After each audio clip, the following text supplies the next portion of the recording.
I know I heard you. Start the recording of it loud already. Okay, then I'm gonna call things to order.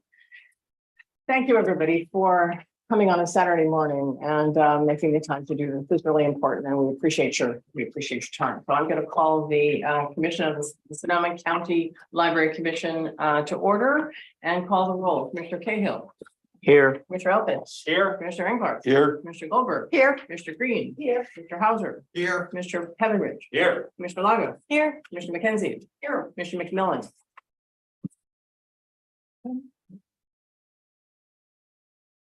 All right. Any announcements, any public announcements? And Commissioner McKenzie, would you like to introduce a guest that I believe we have in the room? I would be delighted to introduce our wonderful, fantastic, Microphone. Yes. our new-ish, but wonderful and fantastic new city manager here in Roanoke Park, Marcella Piedra. And she's been a great force for good in our city already. She's very pro on, so far as we've been able to do so. I know you're a big library lover. And I didn't know if you were going to say a few words or you wanted to comment or you just wanted an introduction. Jill is public comment right now, so you can certainly say a few words, but. You can even have my microphone. Thank you so much, Commissioner McKenzie, for that introduction. Just want to say good morning to all of you. As Commissioner McKenzie indicated, I love libraries. Actually, my family and I spend a lot of time at our Roanoke Park Library. I think my mother has probably read all of the Spanish collection that you have there. But and I've had an opportunity to work directly with libraries, so I really enjoy and love to follow what is going on. So I thought that it would be great. You have great topics that you're going to be discussing at your training workshop, and thought that I would join you. Plus, you're here, headquartered in Roanoke Park, so really appreciate that. So thank you for giving me this opportunity and the fine introduction. So thank you. Thank you so much. And why don't you hand the microphone to the other person who's sitting in the audience? I don't think everyone has met Armando. Armando, would you introduce yourself and tell people? Sure. Is the mic on? If it's Okay. green, it's on. Okay. My name is Armando Veramontes. I am a consultant in East Bay. I'm doing some work with you guys in the budget workshop, helping on the public affairs side. Happy to be here, and I love libraries. We like to hear. Thank you, Armando. And I'm sure Marcella, knows this, but, we found out this week that the library received $1.1 million through the Building Forward Infrastructure Grant. So we'll be working with the city of Roanoke Park on making those improvements to the Roanoke Park Library. And for those of you who don't know, the gentleman at the end of the line is Jeff Mitchell, our attorney, our counsel. How many words are there here? Four? Commissioner Elkins. If I could just make a quick reminder and request, the microphones are great for the recording and for the Zoom meeting. They don't help here in the room. So everybody needs to please speak up so they can be heard. Please speak as if you're not talking into a microphone, okay? Thank you. Good point. Thank you, Commissioner Elkins. Any other announcements? All right, we're going to change the order of the discussion a little bit because a couple of commissioners have to leave early or step out. And so we're going to move 3.6, the commission panel, to after the grievances and arbitrations. So we're going to make it 3.4 instead of 3.6, and then everything will go along. And with that, we can move into our discussion. But I'd love to introduce you to Melinda Cervantes, who's going to help us. Melinda Cervantes is on the board of the California Public Library Advocates, and CPLA does a lot of board effectiveness training all over California for library boards and commissions. She has an amazing career in public and academic libraries. Leadership development and strategic planning have been fundamental to the growth and success of each organization, no matter what the size.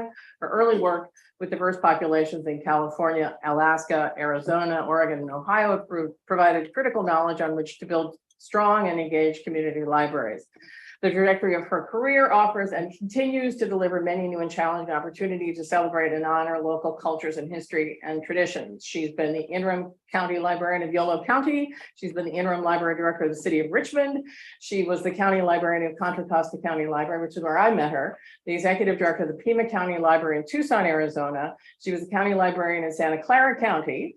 Oh no, I think that's where we met. That's right. It is long ago. Library director of Tigard Public Library in Oregon and the county librarian in Pinal County Library District in Arizona. Canal. Sorry. Although they do have a lot of. I don't think I've ever done.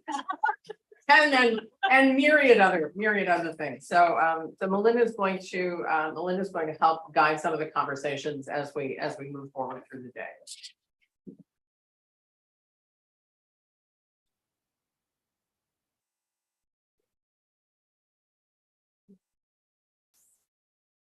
I'll stand for a bit because these folks can't see me at all, so. Yes, great. Speaking.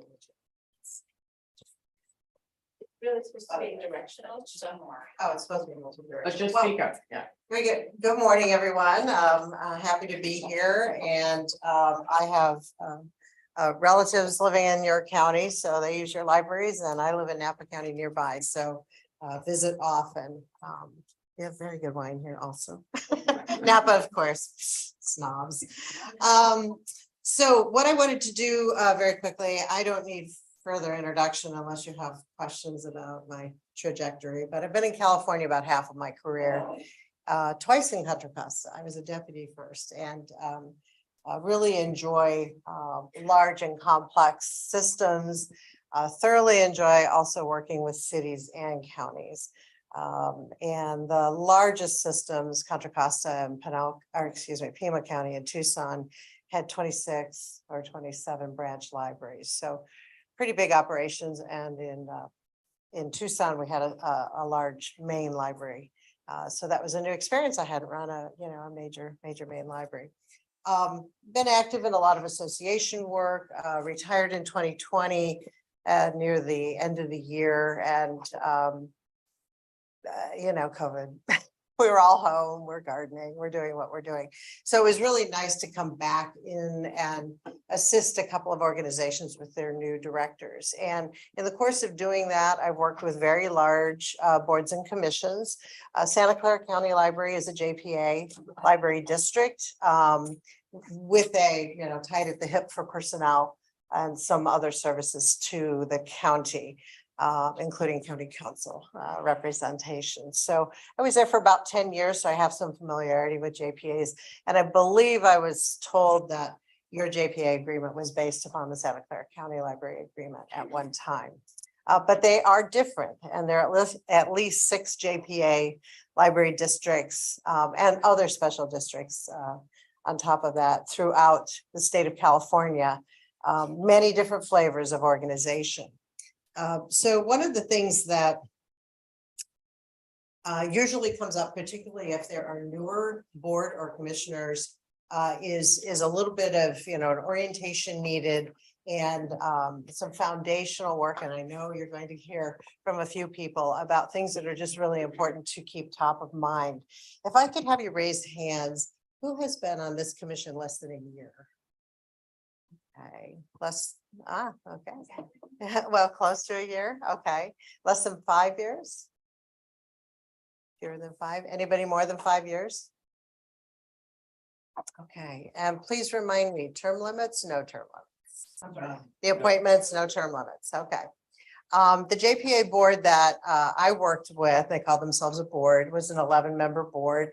Not unlike this, but they were all elected officials from the cities. So they were city council members or they were members of the board of supervisors. And we had 2 that joined the meeting. So it ran a little differently. Also have a lot of experience working with foundations and friends. So some of the initial challenges or customs or norms that you need to become familiar with are, I think, fundamentally, what is the role of the commission versus what is the role of the county librarian and staff? And that's always surprisingly not as well known when you agree to this assignment, you accept the appointment. And so we're going to talk a little bit about that. We're going to talk about communication and how communication happens. I'll be interested to hear from you. How do you communicate with staff, with your county librarian, with your county, not county attorney? And then how do you represent the interests of your own community and or the individual who appointed you? And yet come together to make collective decisions about the county library and its operations.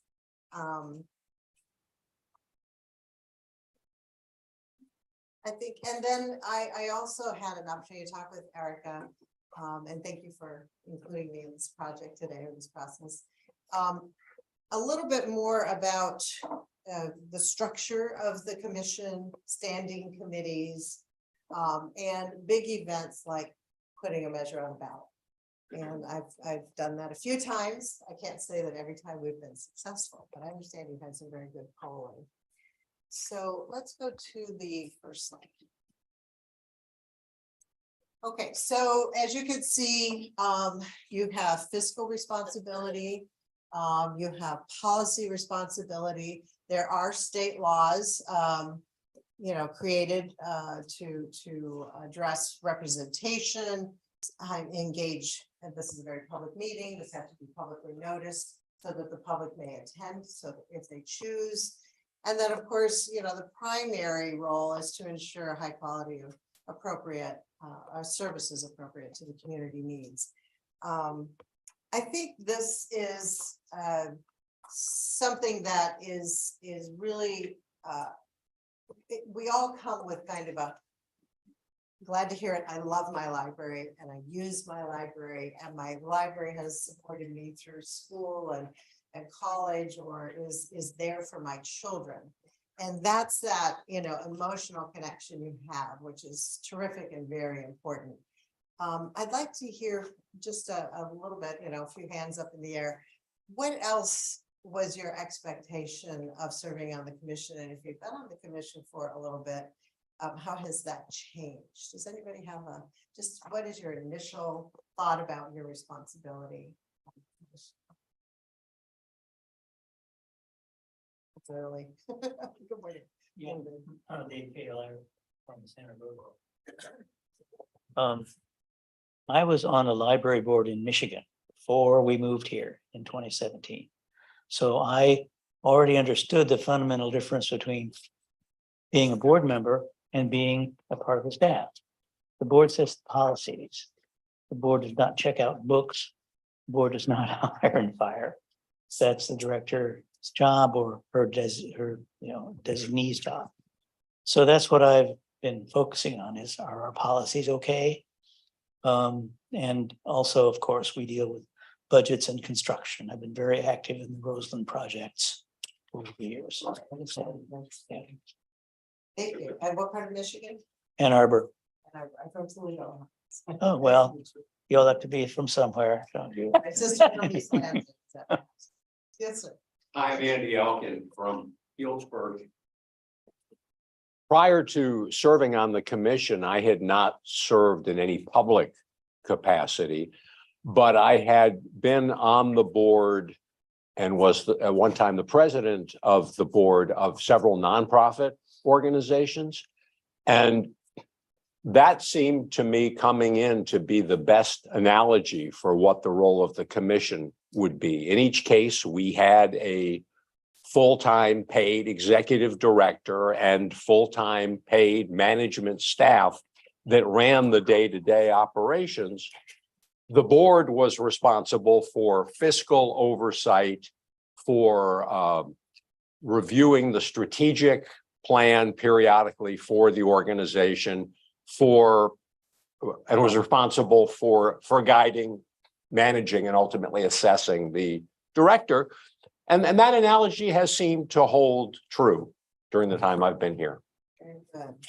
And it is a close analogy, and I also serve on and have served previously on nonprofit boards. Fundraising was also a big element, I think, of the nonprofit. We were very present in the community. Yeah, absolutely right. And thank you for adding that. Just to interrupt, but this is Commissioner McMillan. He is also one of the newer commissioners. So she asked earlier. This is Melinda Cervantes. She is helping to moderate this. So just Very wanted to nice make to sure meet the you. introductions were made. Barbara. Barbara McKenzie, Roanoke Park.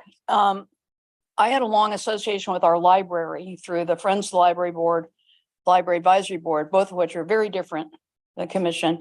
But I had a long association with public meetings because my husband was elected official. So I have watched and continue to watch many countless public meetings of councils. I'm very aware of the difference because of Brown Act requirements, public comments, and that kind of thing.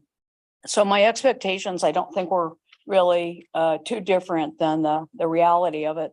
I think that there is a related reality of there's a lot of time involved as a commissioner, because there are a lot of there's a lot more to it in terms of training and working with the labs, and it just every day there's something every day. Everybody knows what LAB is, Library Advisory Board. The branch level. I'm Brooke Green. I represent Cloverdale, and prior to being appointed, I had served on several boards of directors locally, and I agree with Andy that gives me that perspective. But I've also been an employee of a nonprofit, so I feel like I see it from both sides, and that's been helpful to me. Understand the mechanics. of Yeah, how it all yeah. works. I think Thomas and then Bob. I go back with the library to the beginning of the consolidation. I was on the City of Sonoma Library Commission when we consolidated 45 or plus years ago. I was asked to apply for this job because a past commissioner saw me when I walked into the library one day and said, well, Tom, you have to apply. We don't have anybody any good that's applying. At least you use the library. I do want to say something about the distinction in Sonoma County Library System between the commissioners making decisions and not being involved as volunteers, because in the prior JPA, there were 5 commissioners, but one of them was in Sonoma Valley, and she volunteered as the budgets kept falling from the lack of any tax income. She volunteered for years and years as a reshelver, and we basically most of the reshelving was done by volunteers for a period of time until we got Measure Y passed. So people need to keep in mind that Sonoma County has had both these expectations, that you get out there and shovel the dirt and you make the decisions at the top level. Right, and it's not unusual. I mean, a lot of public libraries were started by women's clubs, in town, and where it was entirely volunteer. There are conflicts of interest that do come up periodically with other roles that you have in your communities, and sometimes that's you might be active with the Friends or Foundation, but then you're on the commission. I had a commissioner who Contra Costa County has a 28-member commission because there are 18 cities, and then the supervisors and at-large appointments. And it was very necessary, and also particularly when you were going on a measure to have that level of representation. But we had a commissioner who became a staff member, and he applied for his position. He got his MLIS, and so he had to resign his commission seat. So some of that, will occur. I could hear from all of you right now, but I'm going to move through this just a little bit because I was supposed to have 20 minutes and I haven't even begun. So let's go to the next slide. If we could. Okay, so I don't think we probably need to spend a lot of time on this. Further into the slides, I have provided you with a link that will take you to a document that the State Library has put together. It's from 2013, and it's on public library organizations in California. And, it's for your own nightstand reading if you're having trouble sleeping, right? So, but it's pretty good, and there are sections called out about JPA libraries. I think it's worth reading. It doesn't change that often, which is why it has not been redone, but I was thinking of knocking on our state librarian's door saying, well, maybe it is time to renew this. Let's go on to the next slide. Okay, so various duties and of library boards or commissions. Everybody, you know, sometimes you're a board of trustees, sometimes you're a commission, sometimes you're advisory only, but you do have clear legal responsibility, and because of the special district JPA nature of this particular commission, that is bigger than in some represented boards. Obviously, establish policy, you help with the planning. We heard strategic planning, evaluation. There's probably an evaluation of your county librarian, but you could be involved in other levels of evaluation. As a body, you potentially, obviously, you do everything to work toward the strategic plan goals of the county library, but you may also have goals for each member of this commission. I don't know if you have put a document like that together. The last large commission I worked with, they decided that over the course of a year, they would commit to doing, you know, a goal of, you know, 3 or 4 community events where they would be out tabling and speaking and maybe marching in the parades and whatever that would take. And then they would also present routinely to their city council or other electeds, commissioners, supervisors, whoever appointed you, routinely either meeting one-on-one or going in front of the city councils, town councils to talk about the library.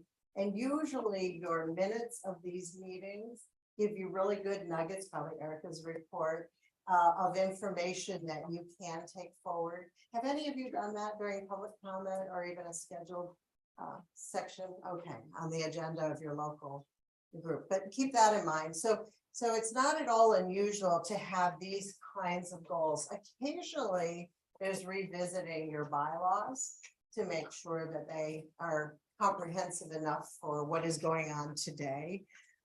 Libraries are pretty much under attack for, you know, books that we carry and other materials that we lend. We're not unlike school libraries because we serve all ages, including young children. And so it may be that, you know, if the commission isn't as up to speed, informed, or personal, or maybe you haven't experienced this challenge yet, you know, the level of the support that you can provide to your county librarian and staff and inform yourselves and understand what the issues are and where the authoritative resources that provide a balanced perspective are, so that if you are asked while you are out and about in your own communities, you have the ability to respond and feel confident in your response, that you understand decisions being made in the county library. And I'm sure that's come to this group at this point. And if it hasn't, it's not too soon to take that up. You never want to be surprised. Advocacy is a little bit of what I talked about, but if advocacy should be ongoing, you shouldn't wait for a crisis to advocate.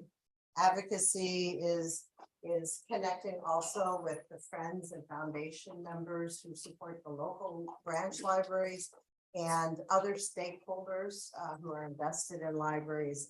You know, just keeping that flow of contact information, networking, that sort of thing needs to be pretty constant.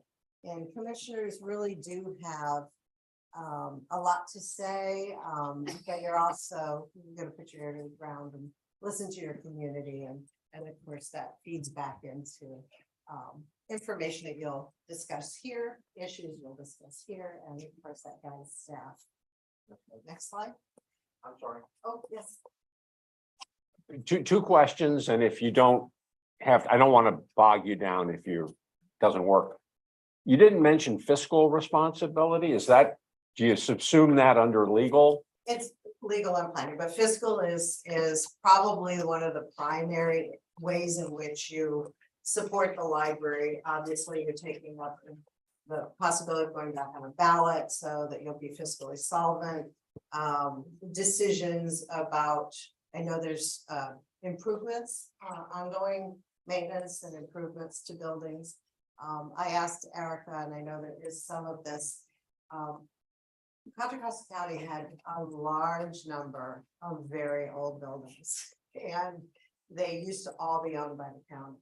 And then over time, probably over the last 25 years, one by one, the cities have found a way to construct or relocate to newer, more modern facilities. And the county library and the city came together to, make these improvements happen. But yes, fiscal is huge, and thank you. I guess it should also be on this list. My other question, and this is maybe a little fuzzier, and again, if you don't want to get into it, has to do with the policy issue. You raised the point about libraries being under attack for the materials that they have. I guess personally, I have been inclined to feel that the library staff has, responsibility for selecting the materials that they feel are most appropriate for the branches. What role, if any, do you see a commission having in that question? Or is that something that you would consider outside of policy? And I don't have an opinion on this. I'm asking. Some real simple policies like your collection development policy, your either code of conduct or behavior policy. Because there will be protests and that's not just about bandbox, that just comes up all the time. The staff on a day-to-day basis is probably more well informed of the issues, but they're all talking to other nearby libraries. Davis is dealing with something, and that's in Yolo County where I previously worked as interim. And it is surprising how a national movement, when it centers on one of your smaller communities, turns out people who don't live here necessarily, but they're writing a lot of letters and, aggravating that way. So, or agitating or protesting. It's a right to protest. Meeting room policy is another one. There's an organization called Moms for Liberty. It's in Davis. I can speak to that because it's all public information. And they routinely now book the meeting room and host events that generally are fanning the flames on various issues. And so this body will have reviewed previously, and if necessary, would come back, collection development policy, meeting room policy, code of conduct, or behavior policy. And so if you haven't looked at those, some of those or all of those are probably on your website. Right, and we've actually recently revised the meeting room policy and our code of conduct policy. So I think most of the commissioners should be familiar with that.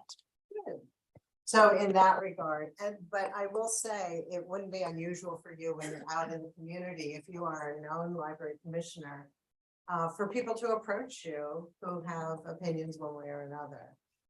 Libraries, this is not new to libraries. Public libraries have always provided balance in their collection, a balance of programs. We make our spaces available to the public. We obviously support democracy and encourage everybody to have a voice.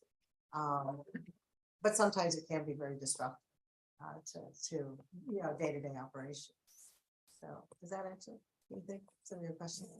That's fine. And I will just say that I thought the library acted very appropriately recently when we allowed a group which followed our policy to book a room for an event that probably many of us would find offensive or would oppose on some level, but they complied with the policy, and I felt that was appropriate, and I hope that earned us some points in the community, but you never know. We often say that if some of our materials, programs, and services don't offend, we're not doing our job, because we provide a balance, and not everybody's going to agree with everything. Thank you, though. Good questions all. Next slide. So again, board responsibilities. I think in all of this, it's just the pointing out that these are the kinds of things that you can discuss. Maybe annually, you probably have some sort of workshop, or every couple of years where you do a little strategic planning. And obviously the library will do strategic planning. Armando? Yes, okay, trying to remember the names. Is probably here because of polling that's been done or will be done, or looking forward to putting a measure on a ballot. That's a big undertaking. I think Sonoma should be proud of some of the early results of the polling. The numbers are great. I would have died for those numbers in a poll. We were lucky enough to get some of that passage rate, but basically just being active, being engaged, and I have no doubt that Erica and her staff are bringing forward information at every meeting that helps you to make appropriate decisions. What do you invite staff from branches to do presentations? We do. We kind of do a rotation of presentations between branches as well as some of our support departments. There's very little Erica's going to learn from me because she's doing a lot of the right work, as is the commission. Well, why don't we go on to the next slide here? Legal liability. This is why you have an attorney to keep you out of trouble. So, one of the things that will come up is what can you do, do's and don'ts when you're when a campaign is underway, or when early planning for a ballot measure to go on a ballot. There's usually a pretty hard cutoff in August before November ballot. And that's one thing to pay attention to. Andy, you mentioned the various policies, or you asked questions about that. The best thing to do is follow your policies. You put a lot of time and effort into putting those together. And I think, and I could speak as former staff, the thing that trips us up the most is if someone isn't following the policy and saying, oh no, you can't book that meeting room. We're like, oh yes, you can. So, making decisions as to who will make that final decision when the public comes in, or you will have people coming to this meeting. You probably don't have a lot of the public attending, but they will attend at times. And so being also cognizant, I had one group that was about this size, and they closed the loop and they invited all the attendees at the meeting to sit at the table. And I was observing what a difficult time they were having, because members of the public don't necessarily know when they can and cannot speak to an appointed or elected body.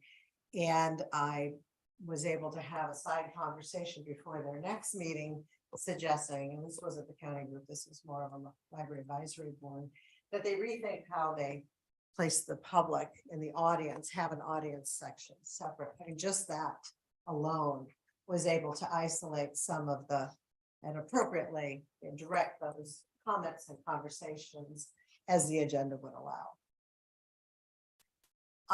A discussion of ways of decreasing your liability. Again, I think you're going to have some of that with Jeff today. Individual liability. I think if I read your agreement correctly, nobody on this commission can be held individually liable. Me, I carried an umbrella policy the entire time I was working. I still have it. Okay, next slide. I'm going to skip this slide. Let's go to the next one, because you're going to have a nice amount of coverage. In board development, I think just about everything on this list is already underway or has been done. But it is really nice to see the different communities represented by each of you. You will bring sort of that sensibility of your community, the interests of your community and desires to this meeting. Just know that when you come together, though, as the library commission of the county, not everybody gets what they want when they want it. I can say that because I'm not an employee of yours, but it is always somewhat disappointing. But that's where having these plans. So you've got your strategic plan, you'll have, operations or services plans and or policies.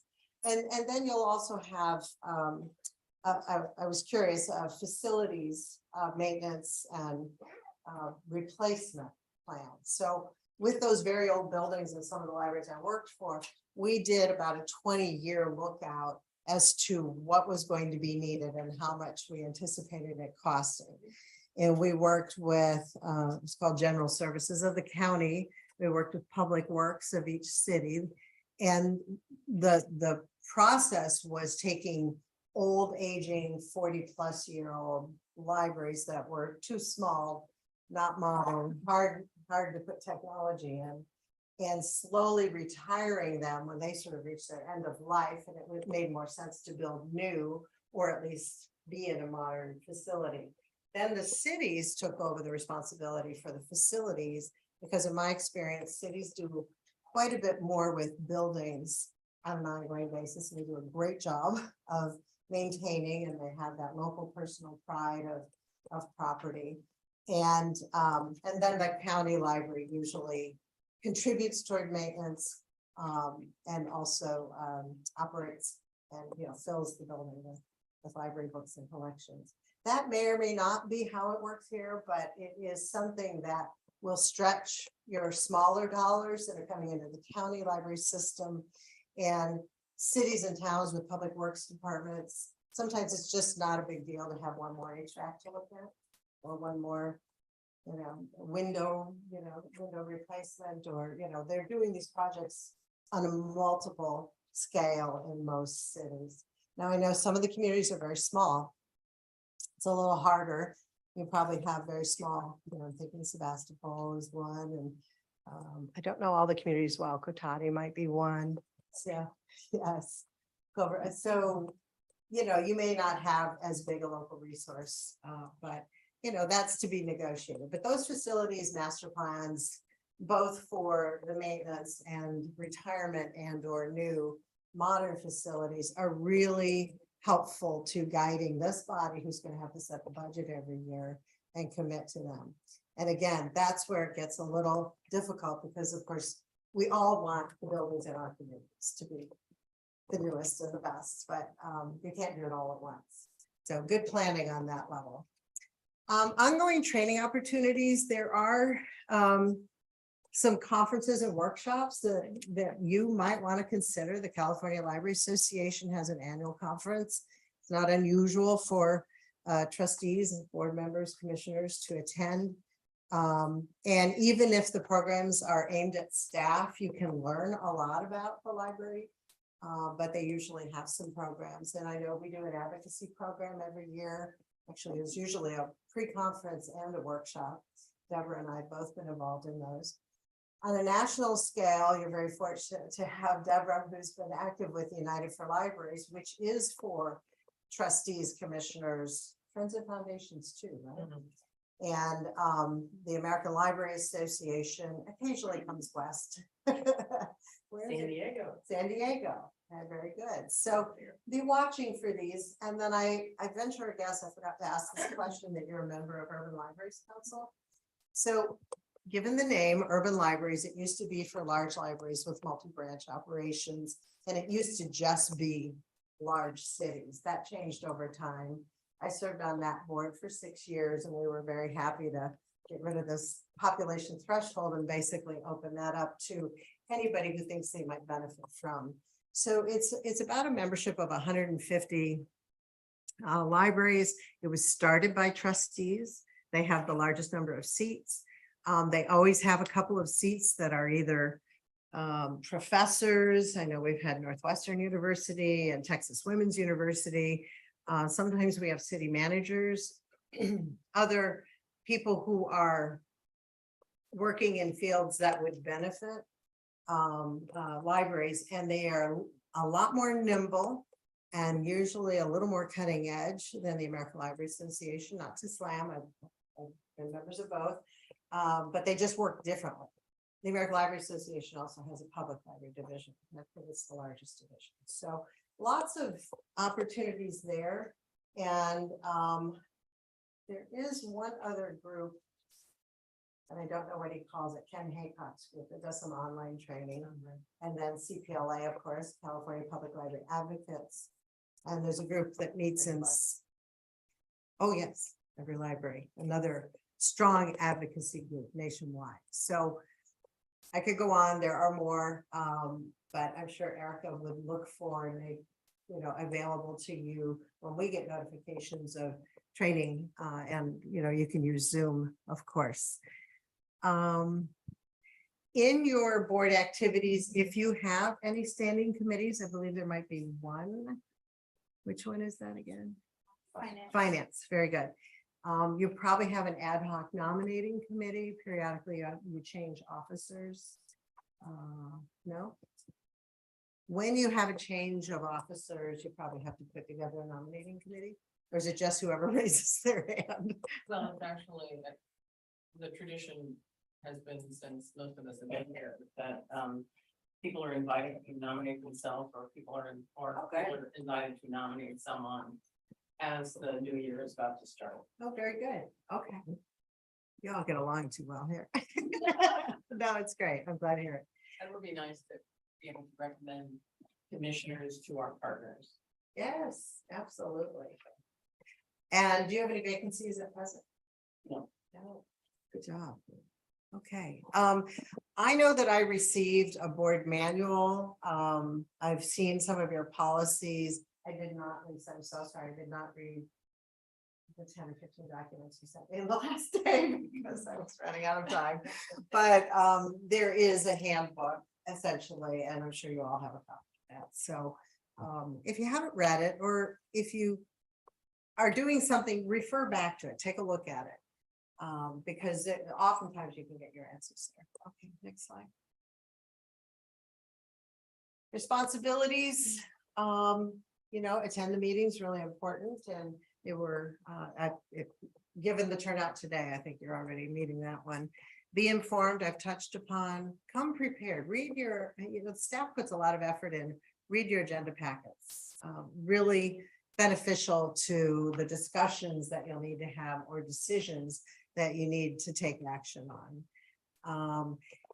Erica is your point of contact. I know many of you who worked in libraries, volunteered in libraries in your communities, probably personally know the staff or the branch manager. Those casual conversations are great, but if you need to communicate on like a policy, fiscal, big operational level, it's always beneficial and very respectful to take that through Erica, because your county librarian will have that broader overview of when decisions are going to be made, what decisions does she need to bring to the commission.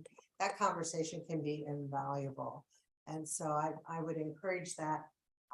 We actually had, we never made everybody's email available or phone contact information available to the other commissioners. I had to have a hard line where you knew who the commissioners were, but the commissioners had like a general email. I don't know if you have that for the commission. The public can send those emails too. And then you have Erica's contact information. That's about a Brown Act business. So we'll touch upon that later. Conflicts of interest, that'll come up, I think, in this discussion. Here are some things that I call rights. But basically, you have a right to a while-run meeting, and I think I've probably gone long. You have a right to ask questions. You have a right to receive an orientation and ongoing training.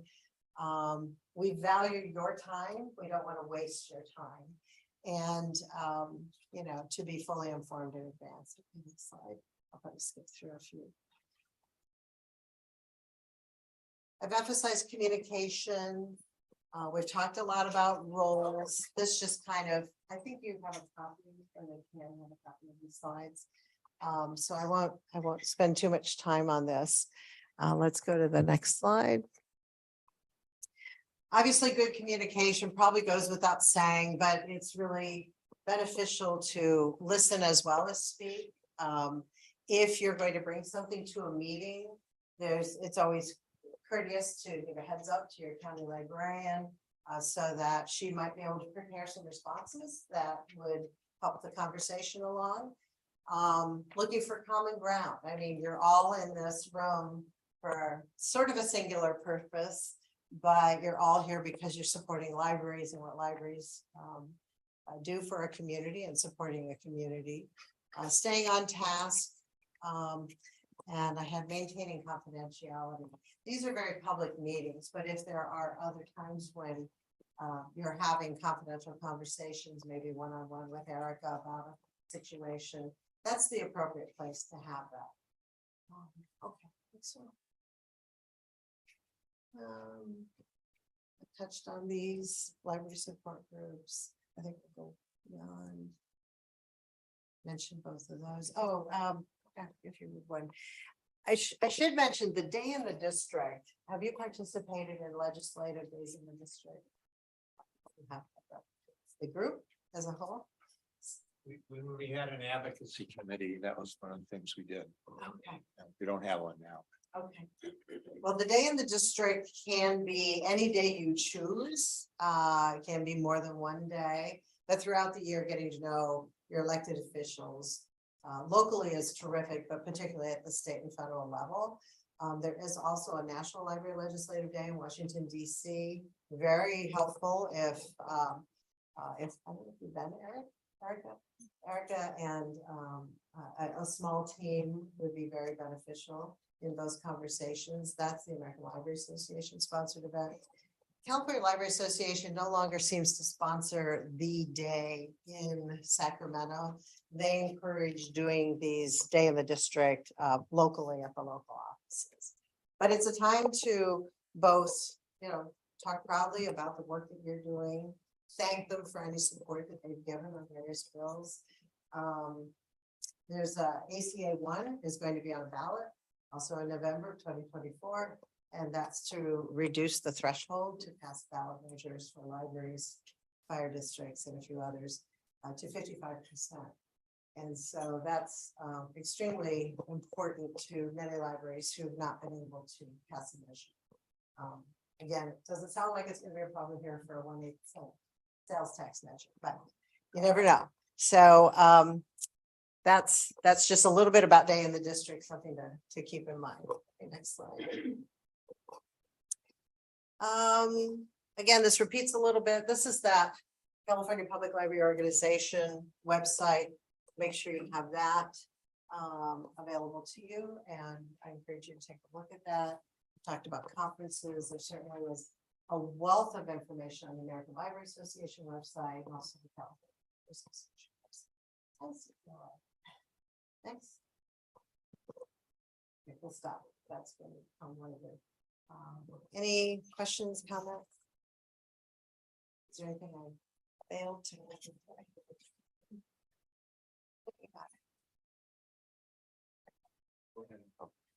So we did participate last year in Day of the District, but I will say that we're very close to, we have good relationships with our elected officials. Damon Connolly is going to be joining us at our architects preview in November, and Senator McGuire has been very generous, both with his time as well as getting us funding. Same with the former Assembly Member Levine. And then last year, I think we had Assembly Member Jim Wood attend. We did a Day in the District event, but I think, during the pandemic, I don't know if that happened.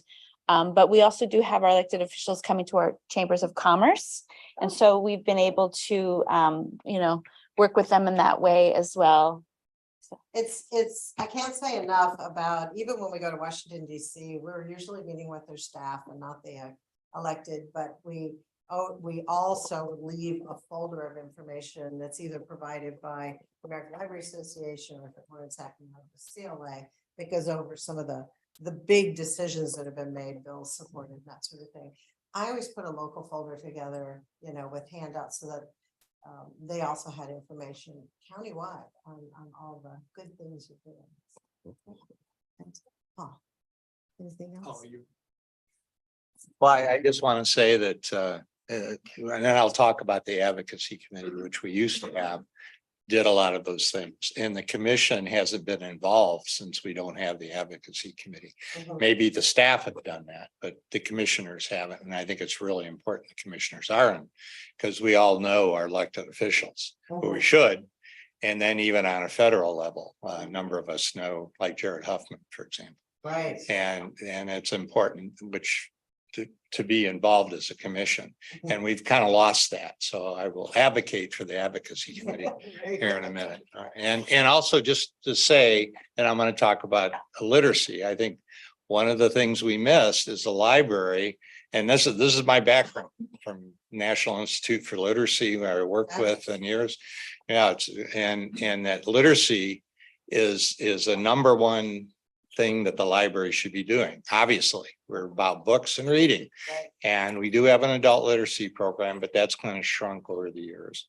And so I think when you're listing the things that the commission should support, literacy should be on there too, but I'll talk about that one.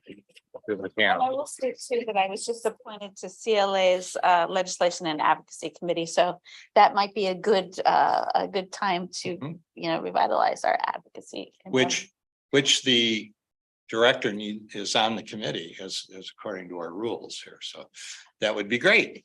Yeah. Wonderful. Okay. I once had a associate or assistant county administrator ask if your budget, I'd been there about 6 months, if your budget were cut 50%, what would your service look like? And of course I said, is my budget could be cut 50%? And I said, I would 0 to 5. I'm there. Literacy later, in years, we do find adult, but if you can catch it, services 0 to 5. It's just such an impactful way to reach people. We have taken that word literacy to be health literacy, to be computer literacy, but none of that can happen without reading. Got to start somewhere. I've served on literacy boards and run probably 3 or 4 literacy programs in the library system, so I applaud you. Thank you. Okay, Deborah. So no,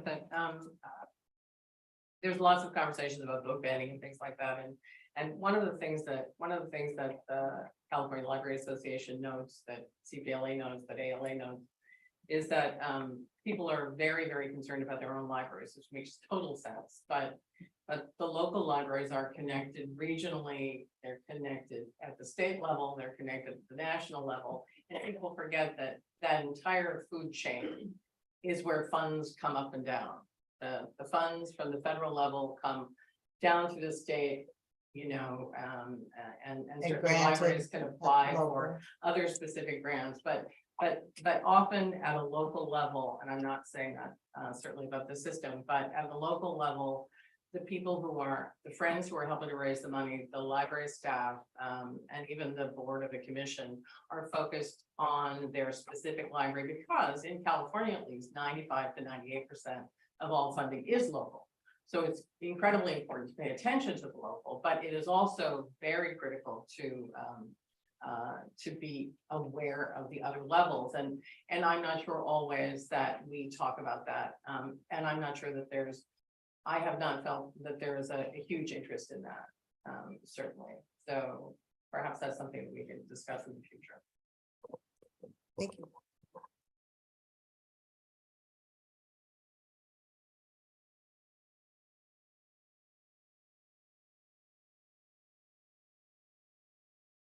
Hand it over to council.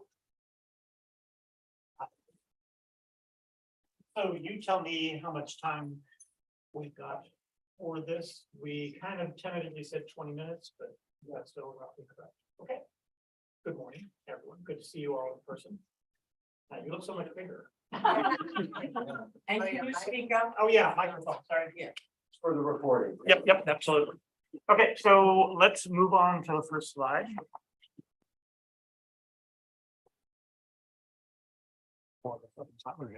So this is the sort of general statement of the Brown Act. You all are probably generally familiar, but the notion in California and in most states, probably every state, is that public business should be conducted in public. And private meetings are the exception to the rule.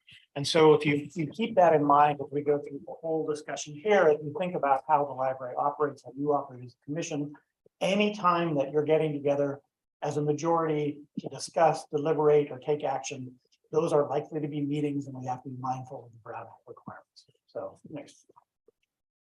So what is a legislative body? Very quickly, the commission's a legislative body, the labs are a legislative body, Mayor White Committee, Finance Committee, any committee that is a standing committee has ongoing jurisdiction, including bodies that are created by the commission that have a mix of public, of members of the public, for example, and commissioners, or library staff and commissioners. If it's created by a formal action of the commission, it is a Brown Act body. And that can conceivably extend to committees that might be formed by a lab. If the lab takes a formal action to create a committee, that may very well create a Brown Act body. So we have to be mindful of those things.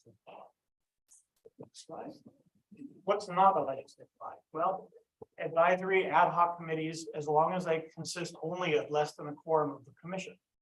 And by ad hoc, we mean no ongoing jurisdiction, and may be formed for a short period of time. They could be in connection with evaluation of the library director. They could be an advocacy committee, specifically about a new ballot measure. Those would not be Brown Act bodies. Other things that are not Brown Act bodies are sometimes committees that are formed. Perhaps Deborah asks a couple of commissioners to take a look at a particular issue. It doesn't go to the commission for approval. That would not be a Brown Act body. Or Erica might ask some people, and you could even have a situation where you've got a couple of commissioners and a couple of staff. If it's not created by the commission, then it would not be a Brown Act body. And interrupt me as we go through this, because otherwise I'll move along fairly quickly. Next slide. Okay, usually we start with what's a meeting. I decided this time I'd mix it up. Start with what's not a meeting. So it's not a meeting to have individual contacts with any of you on the commission and Erica. It's not a meeting for you to have contacts with individuals, whether they're elected or appointed officials. Those are not meetings. And attendance by a quorum of the commission at certain kinds of meetings are also not considered a meeting for Brown Act purposes. The general rule is, so long as you are not discussing a matter that is within the subject matter jurisdiction of the commission, except as part of a scheduled program. So if you go to a city council meeting, you go to a CLA conference, those are typically not meetings. However, a CLA conference is a good example. If a quorum of you happen to find yourself there and you decide to go sit in a side room and chat about things going on in Sonoma, that would be a meeting. So, but just attendance at a conference would not be. Purely social and ceremonial events would not be. Groundbreakings and openings, those sorts of things would not. If, let's suppose that CLA meeting happened and there were, a few people talking about, if these commissioners attend CLA and they talk to people who are in another county about, oh, well, this is how it works here, that's okay. That's okay, but I would not do that as a group. But individually is fine. So less than a quorum. It's really a numbers counting thing. You look around, you add up the number. And if there's a quorum of you, you need to think about, where am I? What's the circumstance here? And if you find yourself at a community event, the best answer is just don't all congregate together as a group. Sort of split up a little bit. Can we define what a quorum is? Quorum is a majority, and a majority of the membership. If when we're down members, a quorum would be a majority of the sitting membership, or you should at least assume for purposes of the Brown Act that if you were down 2 commissioners, a quorum would be less than half of the total membership.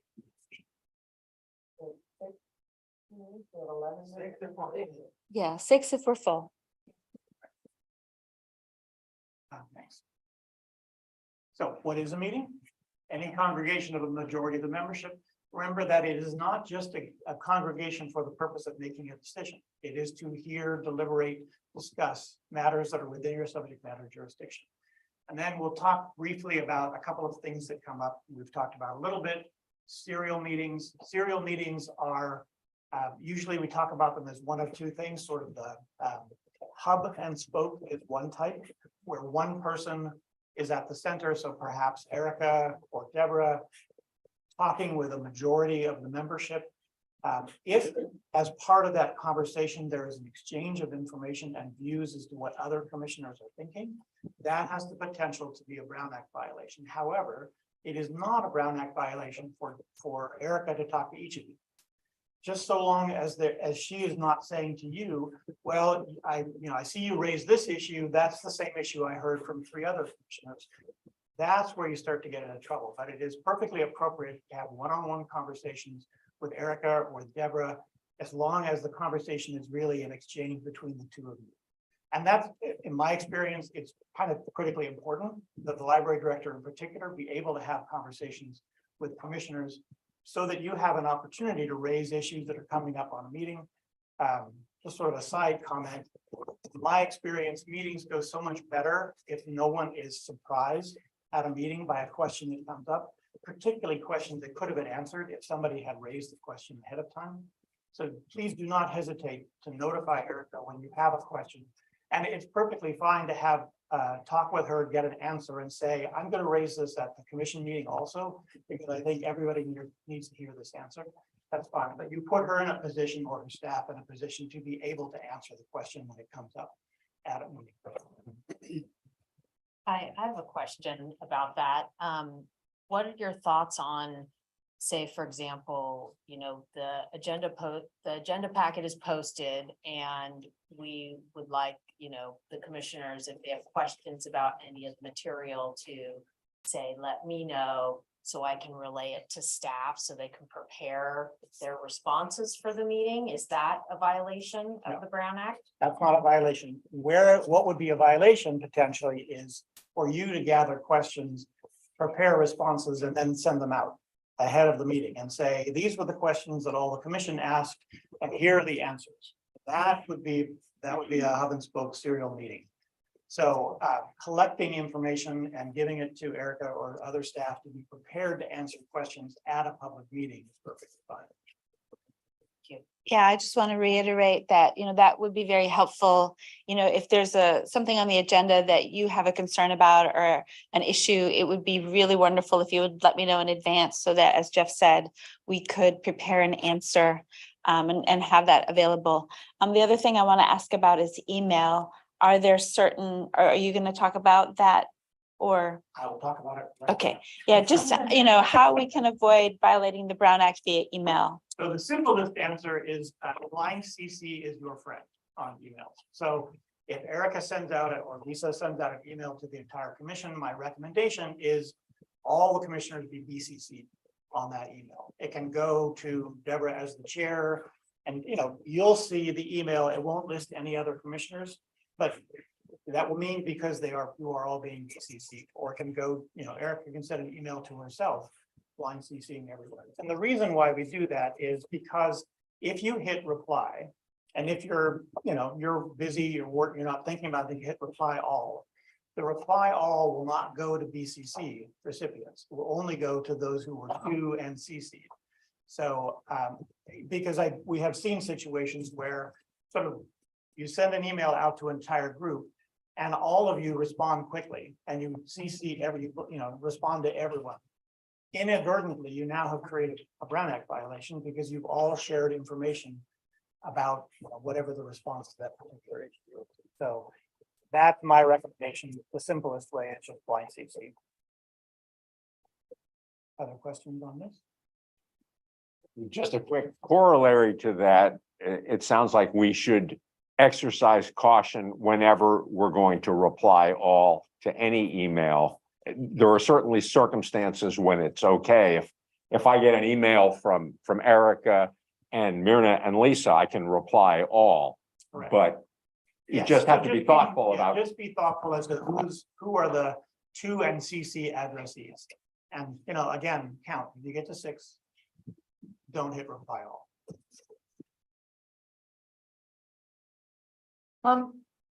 Is this related to really specific kinds of communication only? Because, for instance, who can attend some public event and it's not BCC?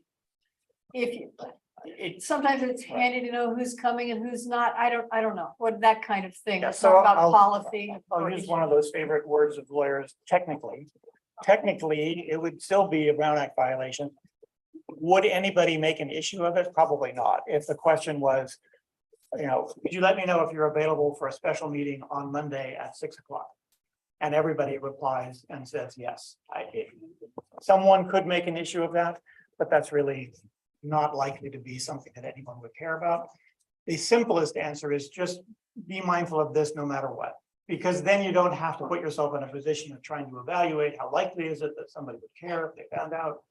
So. Anything else on that? Jeff, I'm Move sorry, on to- one other email question. When we as individual commissioners have something that we would like to share with the commission, what I've done is to send it to Lisa and ask her to share it. Is that acceptable? I think that's probably acceptable in most cases. So if there's you read an interesting article that Yes. you think everybody would like to see, that is still one-way communication, right? At most now, you know that other people have received this information, but that's not a Brown Act violation. Everybody gets the agenda packet too, but that doesn't create a Brown Act violation. It is the collective gathering of information, as in happening as a collective, not as an individual, deliberating, discussing, making decisions. That's where you get into trouble. Let me talk about one-on-one, where we've sort of talked about one-on-one social media. AB 992 is a bill that was passed a few years ago, which really puts very strict limitations on your ability to participate in social media. Doesn't prohibit you from participating in social media, but what it does prohibit is any one of you reposting, liking, retweeting, another post from a commission. So you need to be very careful if you are participating in some social media platform, either the library's platform or a city's platform, or a county platform, and there's a post that one of you puts out about a subject matter that is within the library's jurisdiction. None of the rest of you can comment on that. You cannot retweet, you cannot like, you can't repost.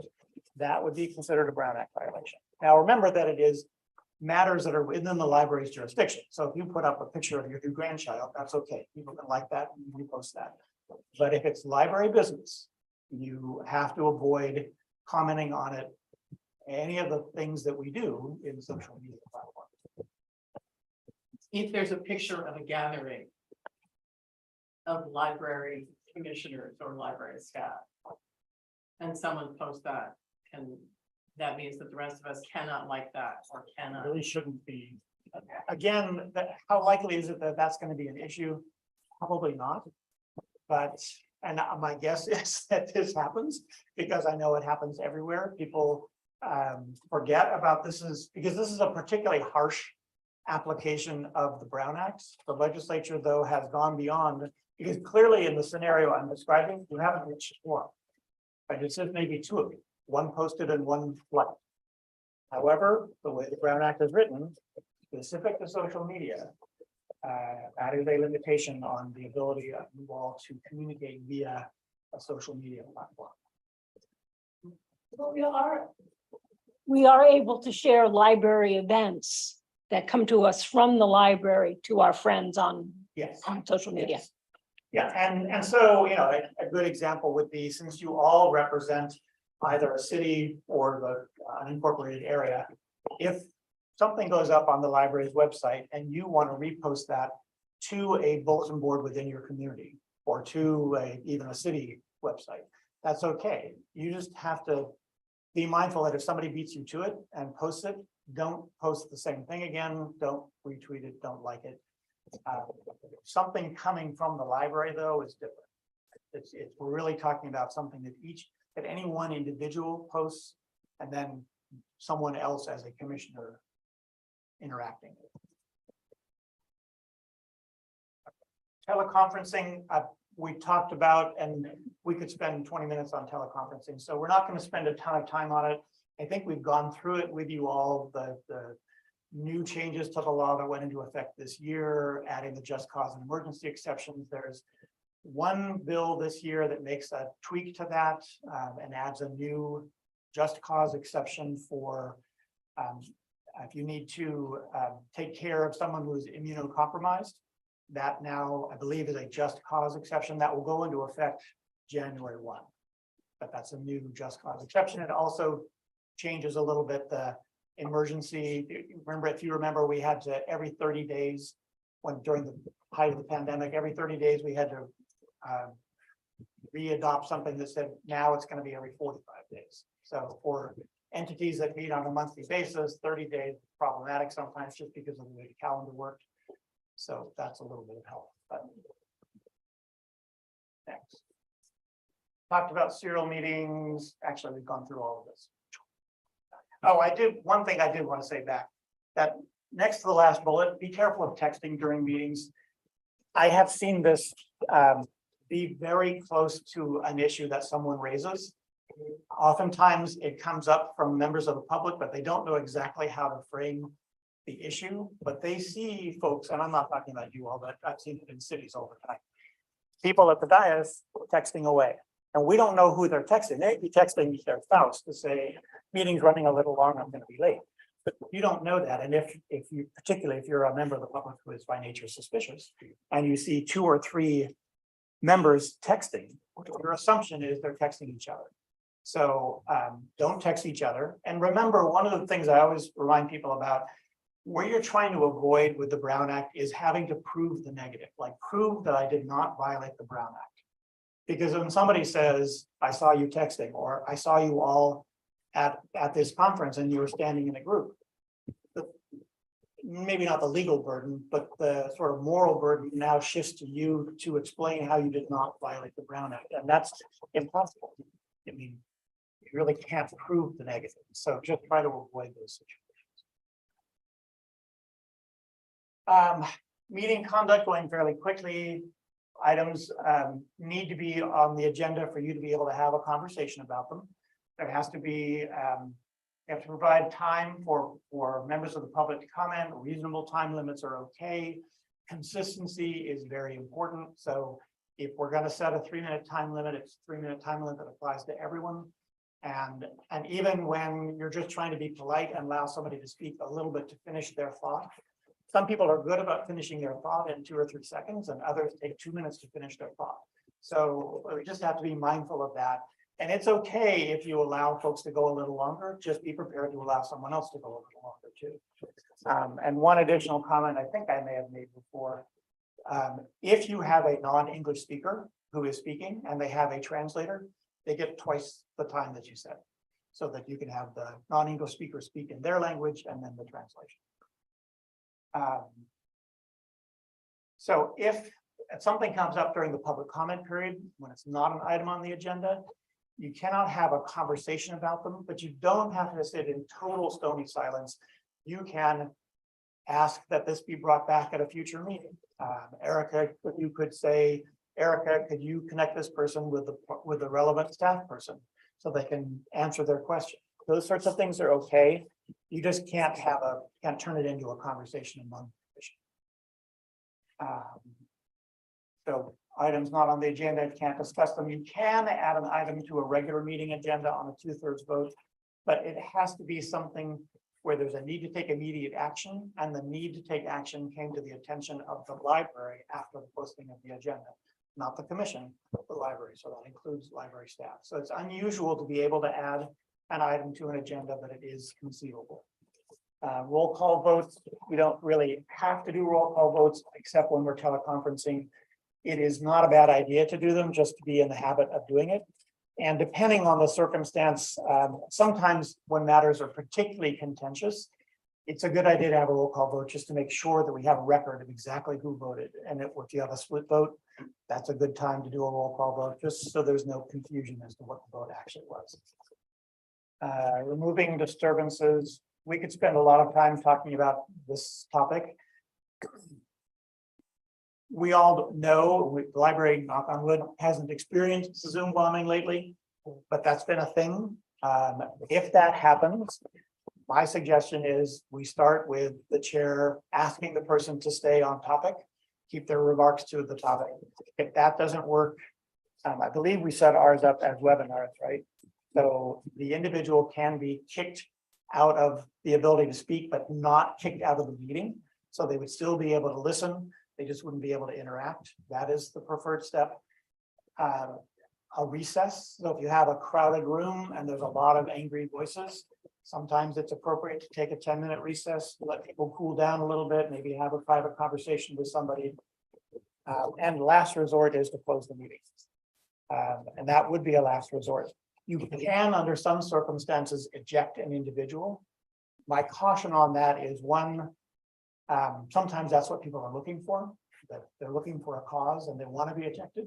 The other is you don't typically have law enforcement here.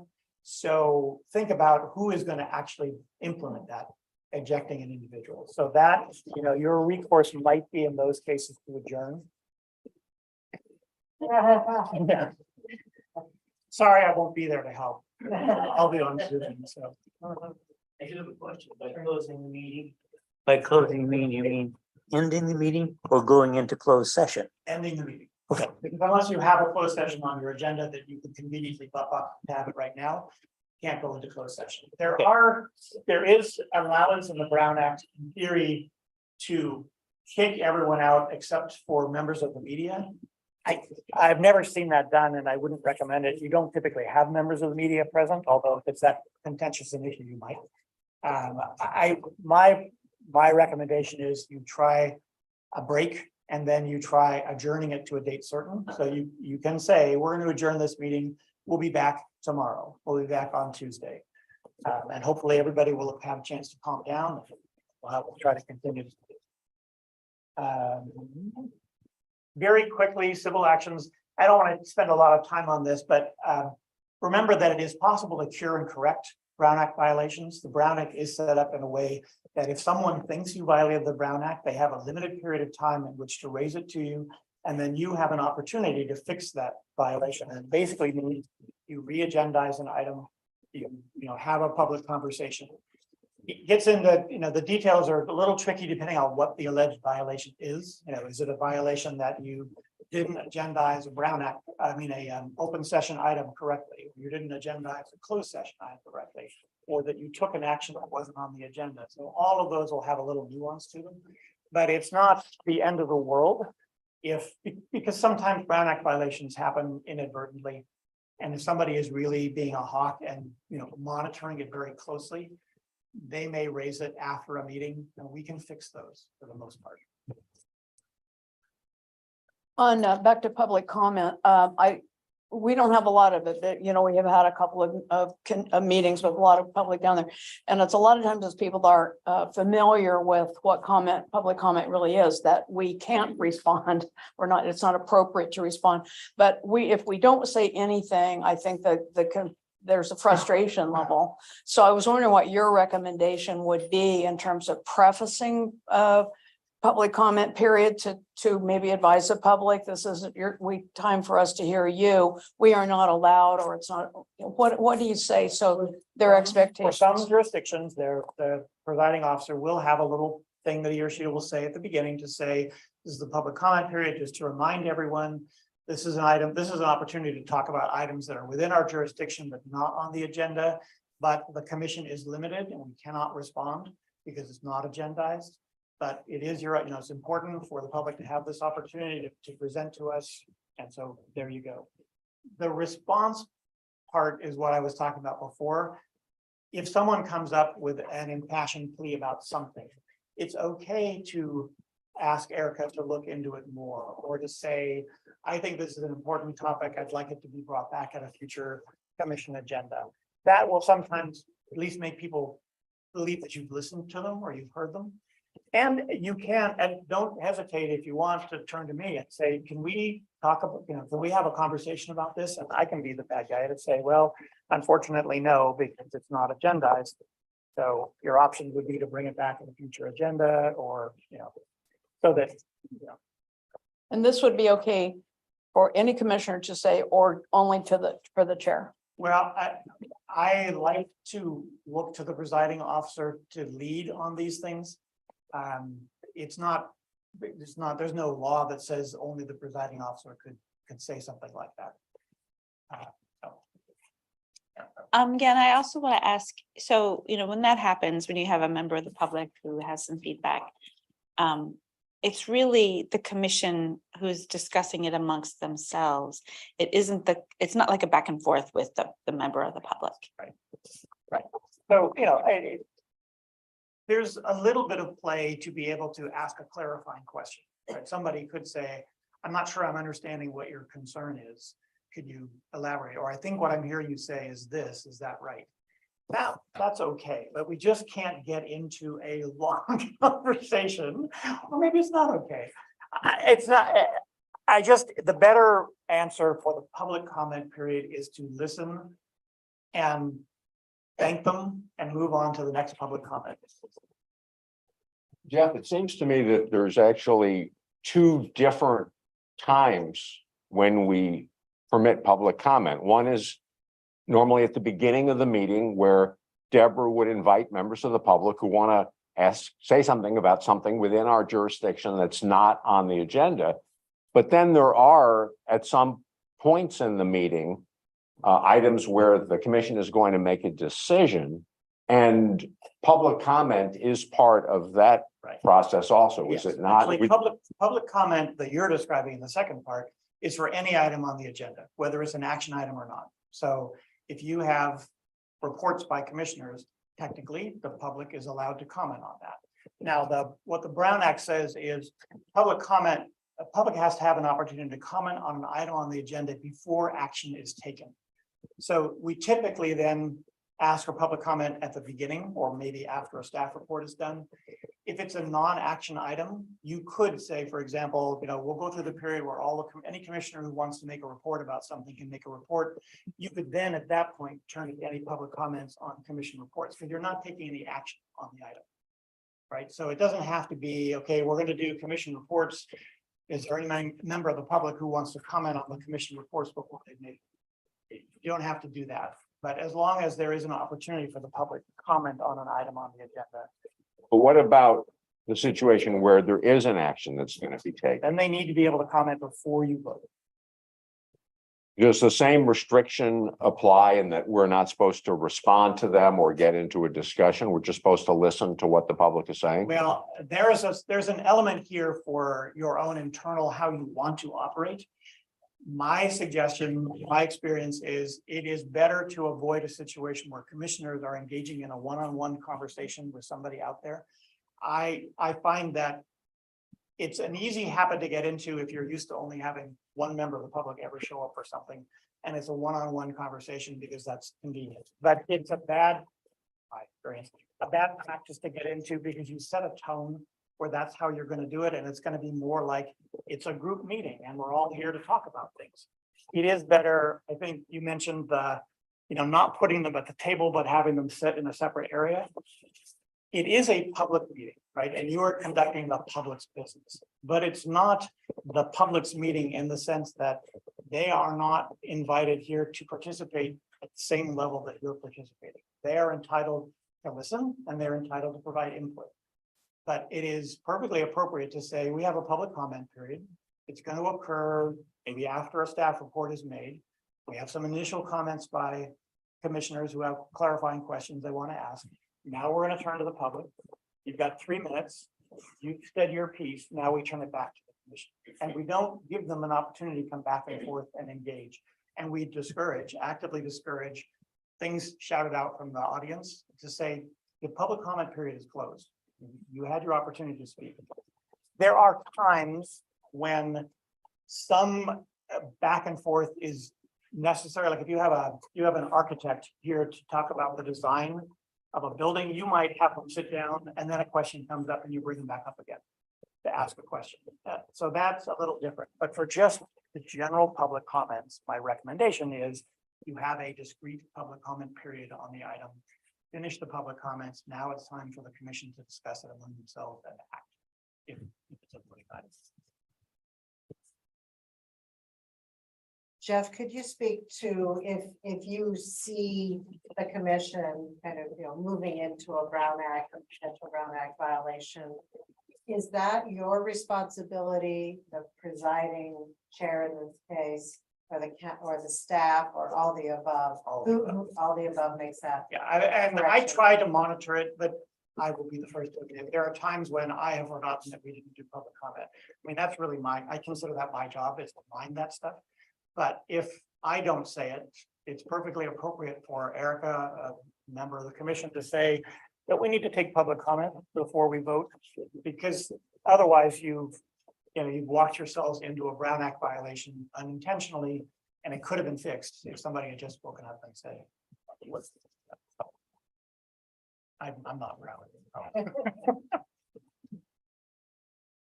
Oh, okay, but good question. All right, I think next. I think that's done. So, question. I wanted to leave a few minutes for questions if there are other general questions. There's a lot of stuff in the Brown Act that we didn't cover. I'm saying I've done all day presentations on the Brown Act. So, but if there's any particular things we want to talk about, if not. But you might want to mention closed session. Closed sessions, good point. We didn't have a mention about closed. So, closed sessions, that's the exception. Remember the very first slide, the public's business is to be conducted in public except as provided specifically in the Brown Act. The closed sessions that you are most likely to run into are real estate closed sessions where we are meeting in closed session to talk about price and terms of payment. It's really for you to give direction to your real estate negotiator about a particular negotiation. And the reason for that should be fairly obvious. If you have to have that conversation in public, then you give away valuable information. If the question is, in those cases where we're actually leasing from a private property owner, how much are we prepared to pay for lease? You don't want to have that conversation in an open meeting. Other exceptions would be evaluation for the library director, me, if you wanted to do an evaluation of me. Those can be done in closed session. There are also a whole host of litigation related exceptions, either in anticipation of litigation or because litigation has commenced. And litigation in this context can mean a claim, doesn't have to mean an actual lawsuit that's been filed. So anything where there's something that is considered a adjudicatory process would be considered litigation. Or if you're talking about initiation, you can meet in closed session under that. Or talking about settling a case, any of those sorts of things. Those are all appropriate topics. Personnel issues. So if we are in the middle of bargaining, that's a time when we meet in closed session to get direction from the commission about bargaining issues. Those are probably the ones that are most likely to come up. Here, there are some obscure ones that don't apply to you. There's public safety ones, which you theoretically might. You have a public safety issue that you want to talk about security. And I want to be careful about that. It's not really a carte blanche just to talk generally about security, but it's to talk about particular facilities. And if there's an issue, either a real or a perceived threat, or you want to talk about how you are providing security in a way that wouldn't help security to be talking about it in public, where you say, here's how we're going to staff this, or here's where the blind spots are on our cameras, or whatever the things are. So those are the most common ones. Thank you. You can tell me if this is the incorrect place to ask this question. It's not exactly Brown Act question, but it has to do with you as our general counsel. We have never solved the issue of our access to you as individual commissioners. And I'm wondering, I didn't submit this as a question at the time, but I'm wondering if you have recommendations you'd like to share with us about the appropriateness and how that gets handled in a public, on a group like ours. It's not on the I think that's totally up to you all to decide. You pay me by the hour. So every time I talk to one of you, there is a cost involved in it. And so from a budgetary standpoint, I think Erica and the commission need to weigh in on how much time you want how much access you want individual commissioners to have. I think there are times when it's appropriate. The most obvious example is if you think you might have a conflict of interest and you want to call to talk about whether or not I should participate in a particular item on the agenda because I think I might have a conflict. I think that, my opinion, that's an appropriate time. Conversations just generally about library topics, I would be more interested in getting some direction from the commission as a whole as to how much time. Some agencies go so far as to set very specific limits, like, no commissioner can talk more than 30 minutes with an attorney. you can do that sort of thing. Those tend to be kind of arbitrary numbers and they may or may not work in every particular situation. You can also just provide general guidance, like, you know, the more preferred approach is relay your question to Erica or to Deborah. And they can relay it to me, Erica can relay it to me. Or there could be a decision that, yes, it's appropriate for you to talk directly with me on a topic. We have done that a little bit. You've all been actually very good about not like calling me on a regular basis to ask questions. So I don't see that it's a big issue right now with the commission, but I appreciate the question because it is something where some direction is appropriate. So actually, I had this conversation with my management team this last week, who can contact legal. And because I sign the invoices, I need to know every time, somebody is contacting our general counsel, whether that's our labor relations attorney or Jeff. Because I need to know, when I'm signing those invoices, what it is that I'm agreeing to pay for. We have not in the past, prior to my arrival, there was a log that the library kept. And we are going to be reinstituting that practice so that when a legal counsel is contacted, we have a log of what the subject matter was and what time and day. I would just reiterate what Jeff said. It would probably be preferable for you to contact me or Deborah. We have in the past, Deborah and I have had meetings with Jeff, or you, Deborah, and another one of you have had meetings with Jeff, but that has all been, with my awareness. So. Any other questions? Thank you. You're welcome. Deborah, I'd like to make a suggestion, if I may.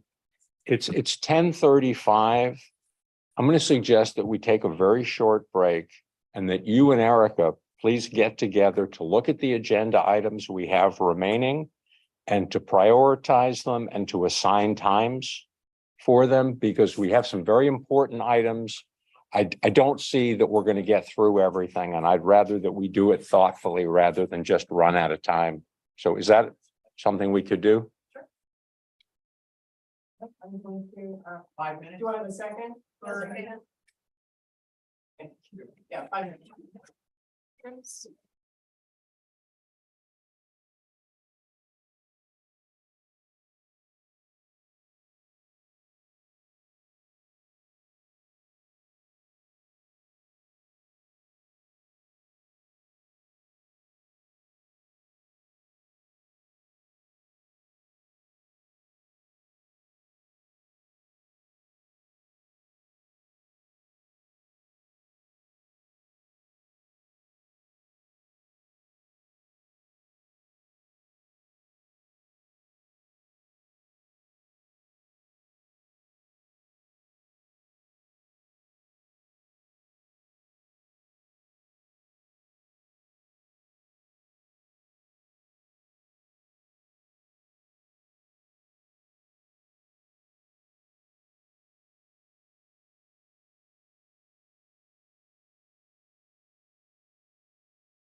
We do have a new order. Yes, thank you, Mr. Elton.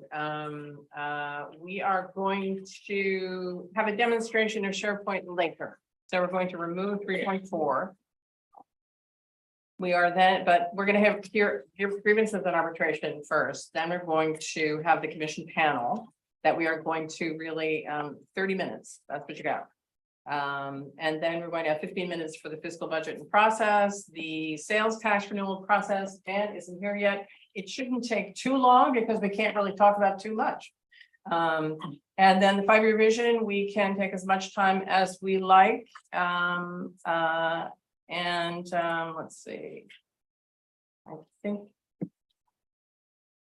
that's it. All right. So I'm calling us back to order and handing it back to our council for grievances and arbitrations 3.3. That is Edie Sangster, who is joining us. Hi, everyone. Can you hear me? Can you guys hear me? Can I get a thumbs up, Jeff? No, we can't hear you. You can't hear me?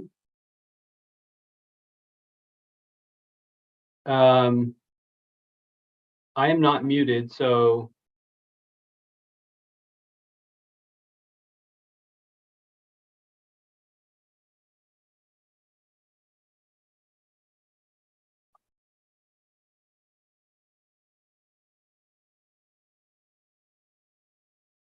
You can hear me now? Yep. Oh, okay, perfect. I'm not sure this is going to be allowed or not. No. I think you need to call the webinar number. Oh, yeah, that would probably be Yeah, better. yeah. Can you call the webinar number? Sure. Hold That on. I means gotta you'll bring that be back on up. Audio with your phone and Right. then. But the speaker is off. Is it me? He's not, yeah, he's not muted. I think it's, Yeah. I don't think I know. ah. Try again.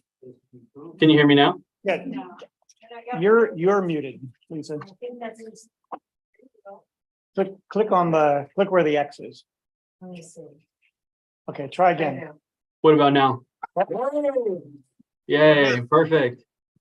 Well, thank you very much for allowing me to attend remotely. It really is appreciated. We are personally, my family, at the point where the weekends have quickly become more busy than the weekdays between gymnastics and ballet and birthday parties. So I appreciate it. I will be very brief because I know that you guys have a lot of important topics left to discuss. So let me share my screen here. Can you see the presentation, grievances and arbitration? Yep. Excellent.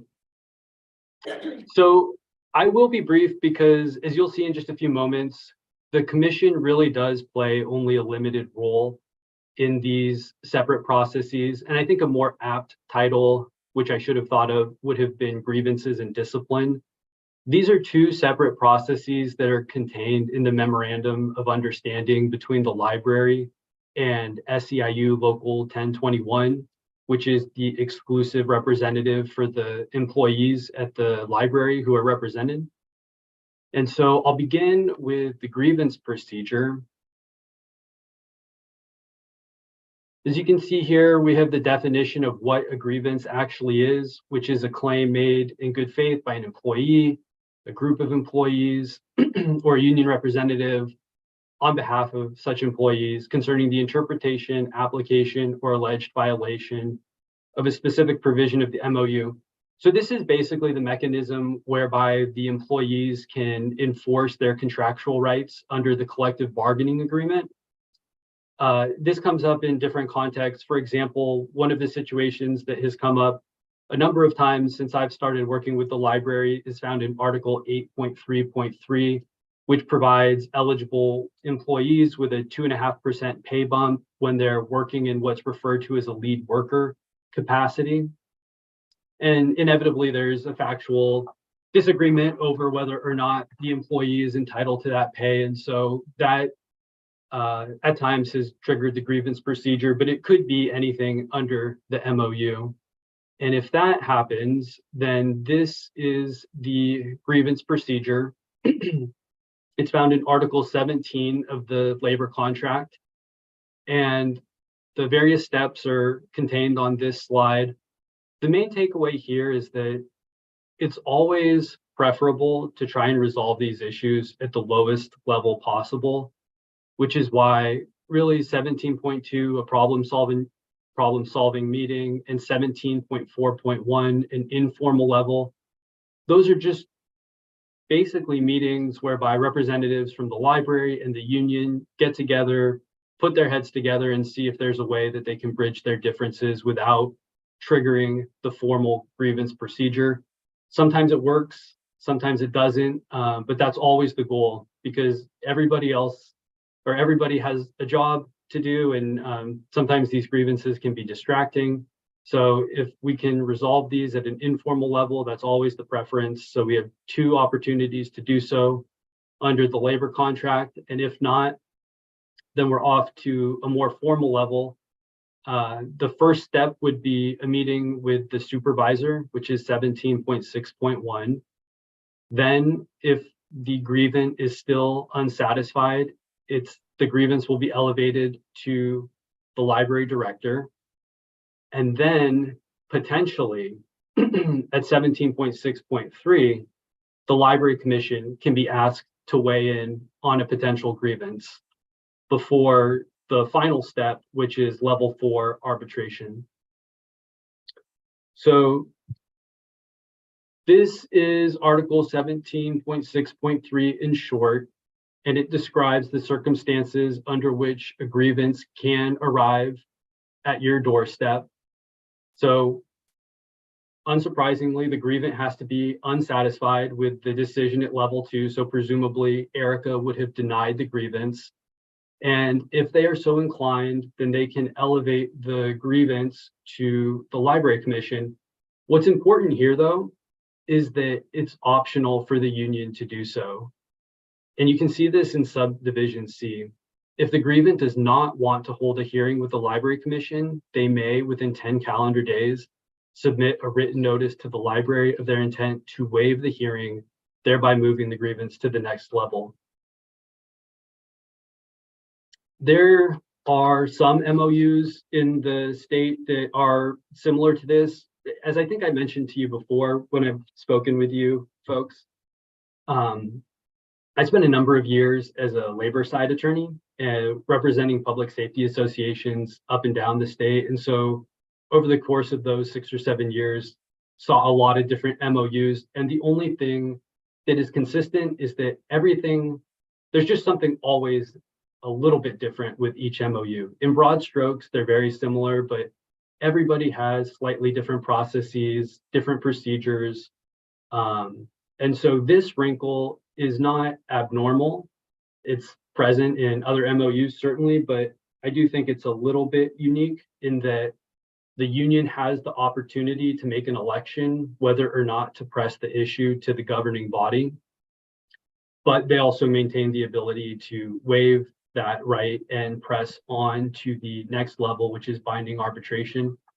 In my experience, and as I understand the past practice here at the library, typically that is what happens. Specifically, the union will decide to bypass the commission and go straight to binding arbitration.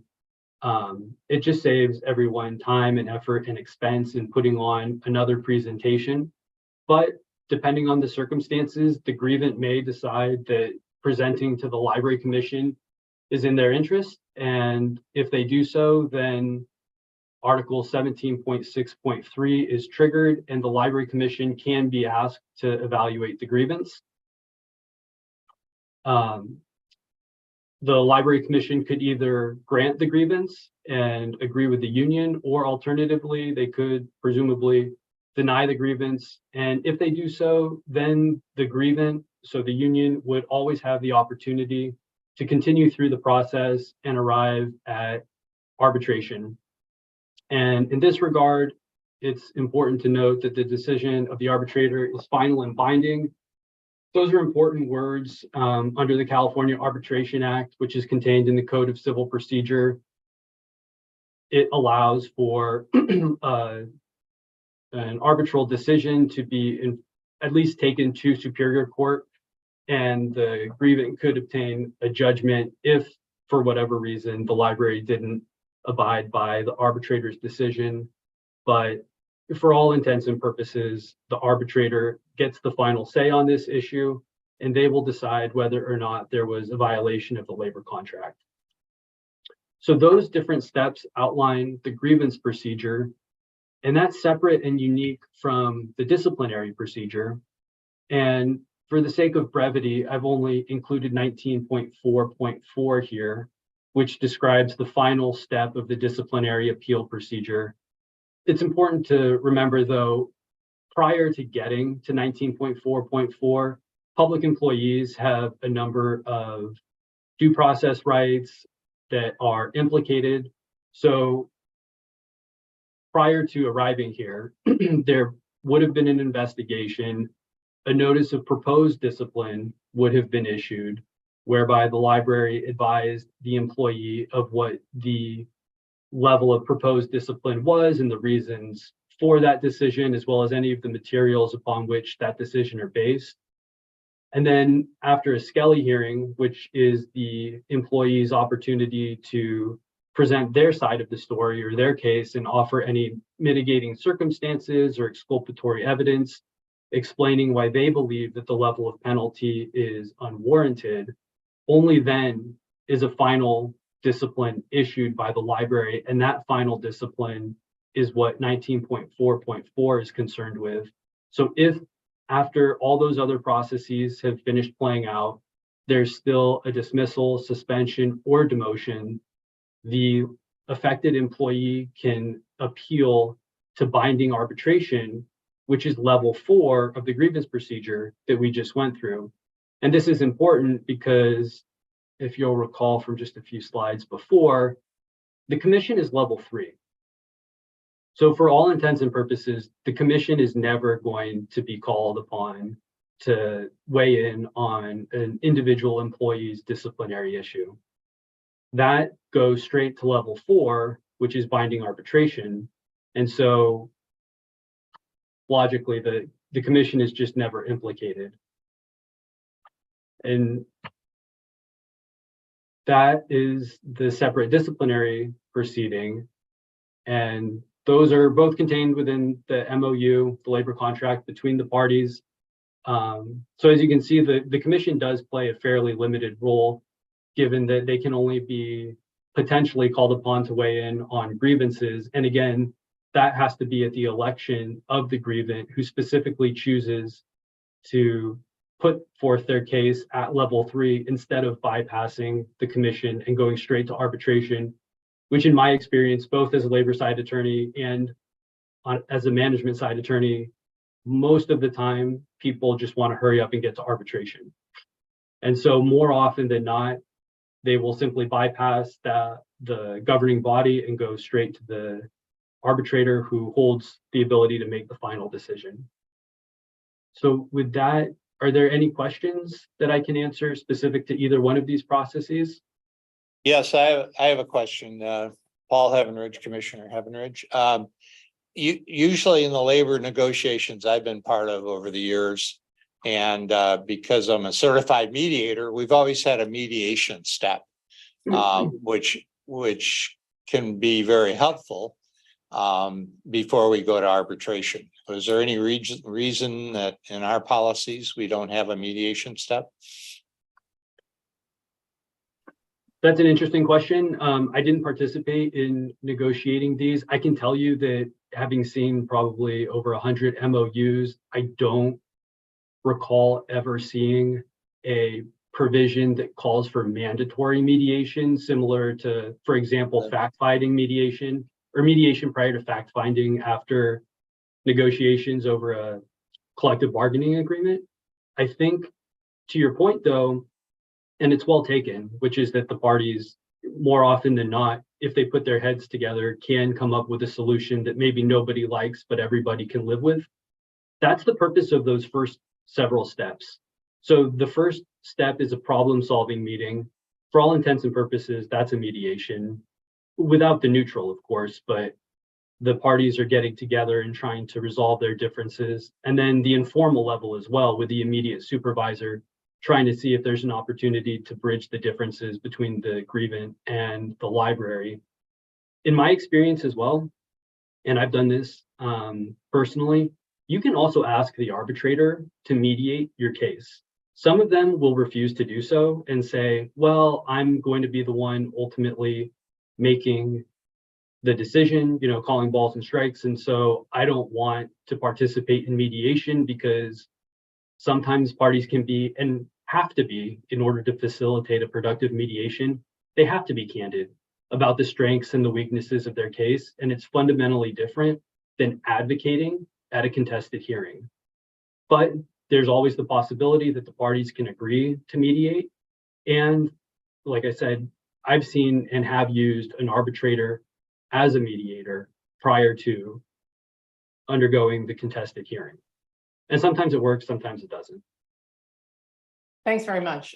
Just for a note for the newer commissioners, while it is unusual for something like this to come to the commission, it has come to us in the last few years. So we wanted to make sure that you knew all about it, but usually it doesn't happen. Erica. Yeah, more often than not, it would be me advising you of where a particular case is and what the status is of a case. I know we recently had a case, you know, that I let you know we were going to settle. So we do generally try to, you know, resolve it before it goes to arbitration. There are cases that we really do feel strongly about and we're willing to take to arbitration. One question I have for you, Ian, is, you know, because I haven't been here before when the commission has done a grievance. Is this typically done in a closed session? Yeah, okay. Our advice to the commission or the presentation would be, I believe, open to the public. The level 3 hearing, is that what you're referring to? But we could meet with the commission before the grievance in closed session. And some of you will remember when we went through this one time that we've been involved, we ended up bringing in a neutral advisor to the commission to act as to advise them as the hearing body. So because this process is set up to have you're not arbitrating, but you are hearing the grievance. So. Yeah, it's difficult for attorneys from the same firm to wear different hats, specifically objectively advising the commission on how they should analyze the evidence and what decision, or guiding them through the process of coming to a decision. It's tricky if that attorney is also from the same firm that is either prosecuting or defending the grievance, because even though you could potentially erect barriers to ensure, for example, that Jeff and I never spoke about this issue, the appearance would still be that, oh, well, they're from the same firm, so of course Jeff will just advise the commission to support Ian and you know, not give the other side a fair shake. And there was a case a couple years ago where that was the holding from the Court of Appeal, that they rejected the attempt of two different partners from the same law firm to wear those two different hats, in part due to the fiduciary duties that partners in a law firm owe to one another. And so I think it does make good sense to have a neutral advising in this context. Thanks, Ian, very much. Mindful of time, we thank you both for participating, and we are going to move into the commissioner panel, the insights for tenured commissioners. And it's going to be Tom, it's going to be Paul, and it's going to be Barbara. And we're giving you the 30 minutes, but if you can make it quicker, we'd really like it. Paul's first, okay? I guess I get Thanks, Ian. first. Okay. So I'm gonna talk about two things: advocacy and literacy, which are two important things that as a commission that we need to look at. And I just wanted to start out by talking about why I'm a commissioner. So I think it's really important. We have a lot of new people, and people have been on the commission for a while. But personally, I've been on the commission since July 2013. I started out as a county commissioner, and and Supervisor David Rabbit put me up on that. And then I won't say graduated, but I moved on to be the city of Petaluma commissioner. And just a little bit of my background, and that'll explain why I'm such a literacy advocate, is in 1995, I worked with the National Institute for Literacy. We had a regional project that Literacy Works, my nonprofit, took a hold of, and we worked with all the West and Alaska and Hawaii and out into the islands, Guam and Marianas. We worked with the adult ed directors in those entities and also the state librarians. So I've had a large background working with libraries.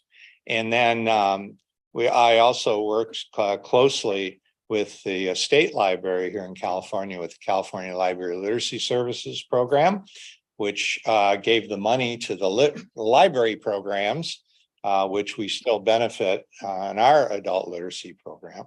And then we went on to the Department of Education federally, and was part of that for 20 years. All around adult literacy and providing programs in the states with curriculum and access. We started out getting them access to this thing called the internet in 1995.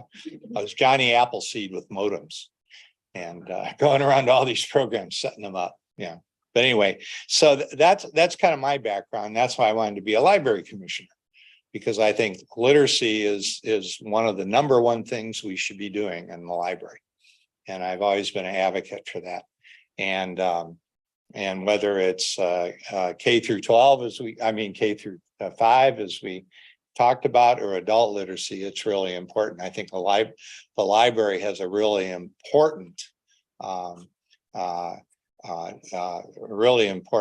program to promote is the literacy. Okay, moving on to and just to talk about adult literacy a little bit. We do have an adult literacy program. It's kind of shrunk over the years.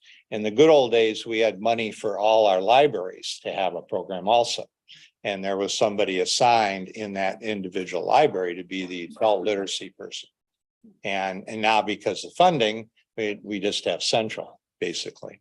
And how it works, if you don't know, there is a part of the website that talks about adult literacy, but it's for adults that largely ESL that have. So my program takes adults that have better English, even though they're ESL, and helps them move on, like into the Santa Rosa Junior College. And we've been there for 8 years now, moving adults that English is second language, first time in their family to go to college, and keeping them in school, because that population drops out the first semester. I think it's 60% drop out the first, and we have over a 90% retention rate. So we keep them in SRJC. And so our program, though, at the library is really important, because that's where I'll send people who don't speak English very well, and they get the one-on-one tutoring. And there's a vibrant tutor training that goes on, so anybody can be a tutor, and that's really important. And you can do it at the libraries, or I've always promoted, when I did my training, you can do it at Starbucks, whatever is comfortable, so that's really important. So I would encourage all the commissioners to look at the website that we have for adult literacy and to get involved, and in all your free time, become a tutor. It's really gratifying to do that. So I only have a few minutes, so I will move on to advocacy. How many people knew we had an advocacy committee? We did. Yeah, we haven't had it for a number of years. And why is an advocate? I don't think this is up on the website, but it should be. This is what the composition and role of the advocacy committee is, and this is official. We worked on it when we had the advocacy committee, And so the Advocacy Committee is a subcommittee of the Sonoma County Library Commission. The committee is composed of no more than 5 commissioners, the library director, the community relations manager, and the public services division managers. A non-commissioner may be recommended by the committee, approved by the commission, and appointed as a member of the Advocacy Committee by the chair of the commission. And as we move on to our new measure, that would probably be a good person to have, you know. The role of the Advocacy Committee is to build collaborative relationships with community members, government officials, local businesses, corporations, nonprofits. That has been now, the staff does that. And I'll look at Ray right there. He's, but I think we need the commission involvement in this. I think it's really important. Who knows better about our communities than the commissioners? You know,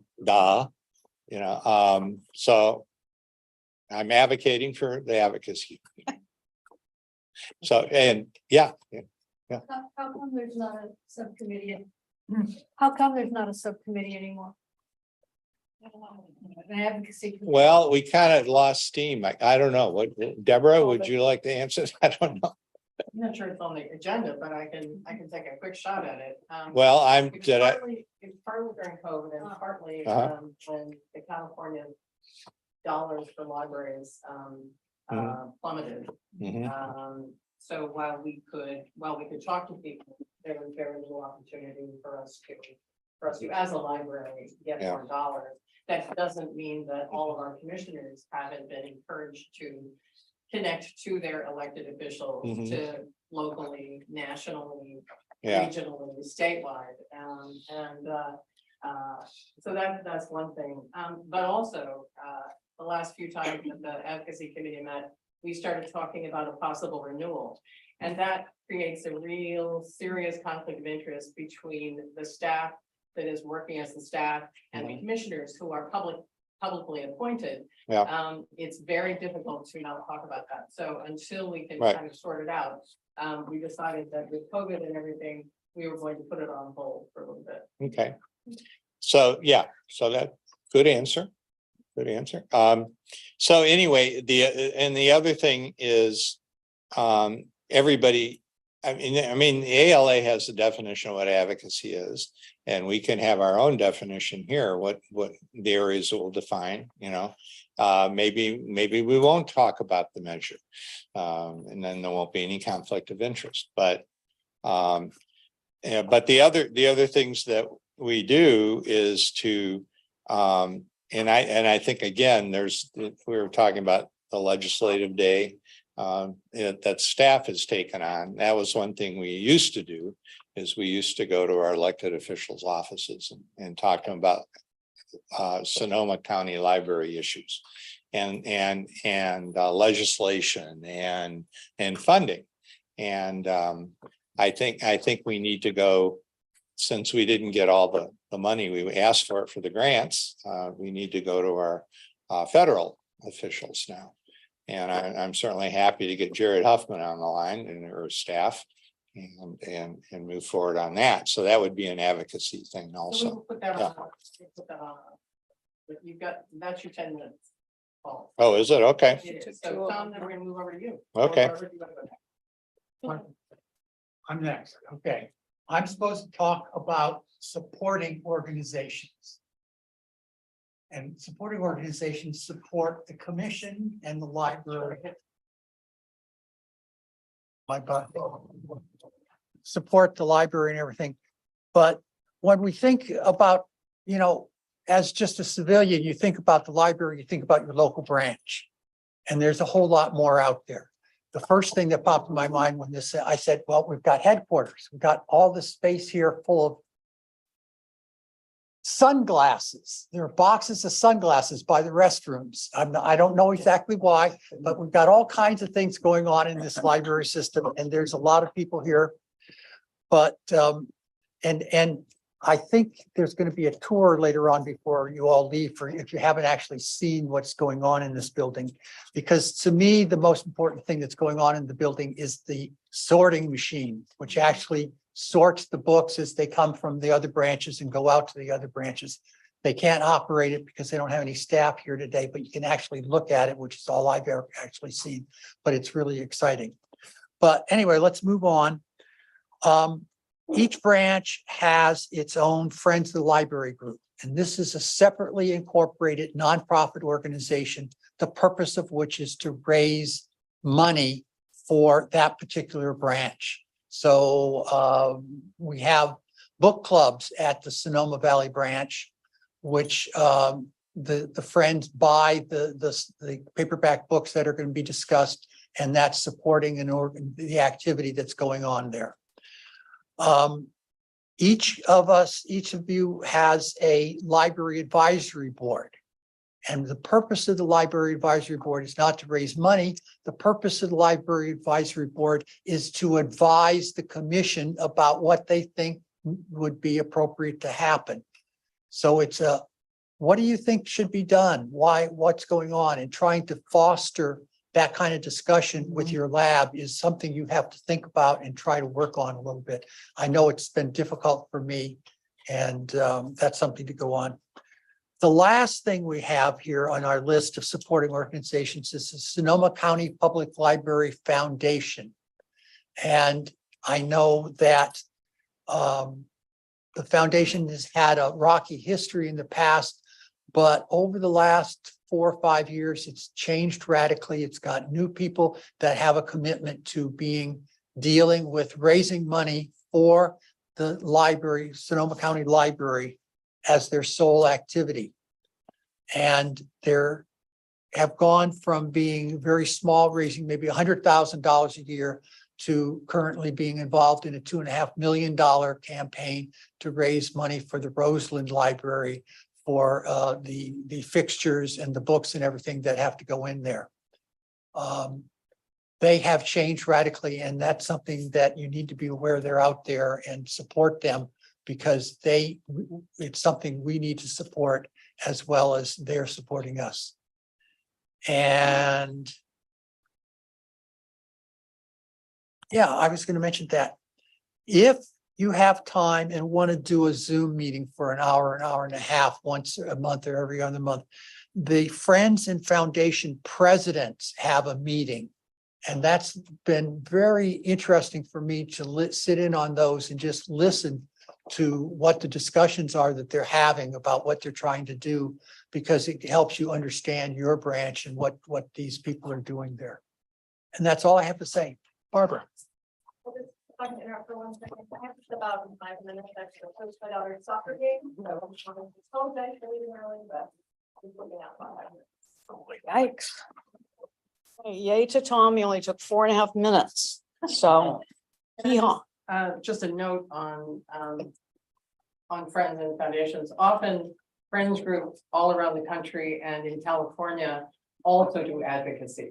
And so they don't just raise money for the libraries. They're out there talking to politicians, talking to people at all levels, because often the Friends, some of whom have been retired, already know those folks and have been in touch with them over the years. So I think that's an important thing to remember as well, and to encourage our friends to take on. And to that point, I think it would be very helpful if we could all get notified and with a Zoom link to the Friends and Foundations President's Council. I'm not always sure when it meets. I mean, I could look it up, but I think that's a really good idea that Tom has, getting in touch with a lot of people that way. I have I'm not sure that we're invited to that meeting. well, we can Zoom it. We have a liaison. Well, I want to just ask Jeff, would that be a Brown Act violation? So typically you can you can participate in other meetings of community groups. They need to be meetings that are open to the public. So I don't know whether that meeting is open to the public. It is not. It is not. It's not? Because So then I would say you can't have a quorum. You can have less than a quorum. Good idea. Okay. Okay, I'm at 11:16. I'm going to try to hit on some of what I think are very important topics for people to know. I want to emphasize the unusual nature of our library system.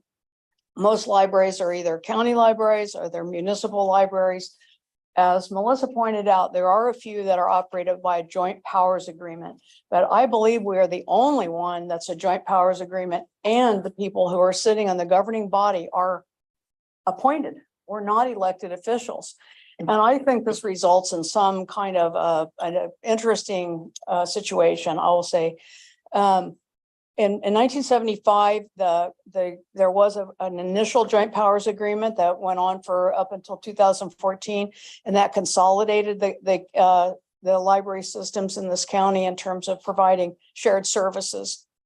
Somewhere around 2012, the Mayors and Council Members Association, which is an active body, but was actually particularly powerful at that point in time, they kind of got wind of the fact that there wasn't equal representation on the library commission. At that time, that there was still a closer connection to the Board of Supervisors. The Board of Supervisors still approved the budget for the county library system, and they also appointed 5 of the commissioners.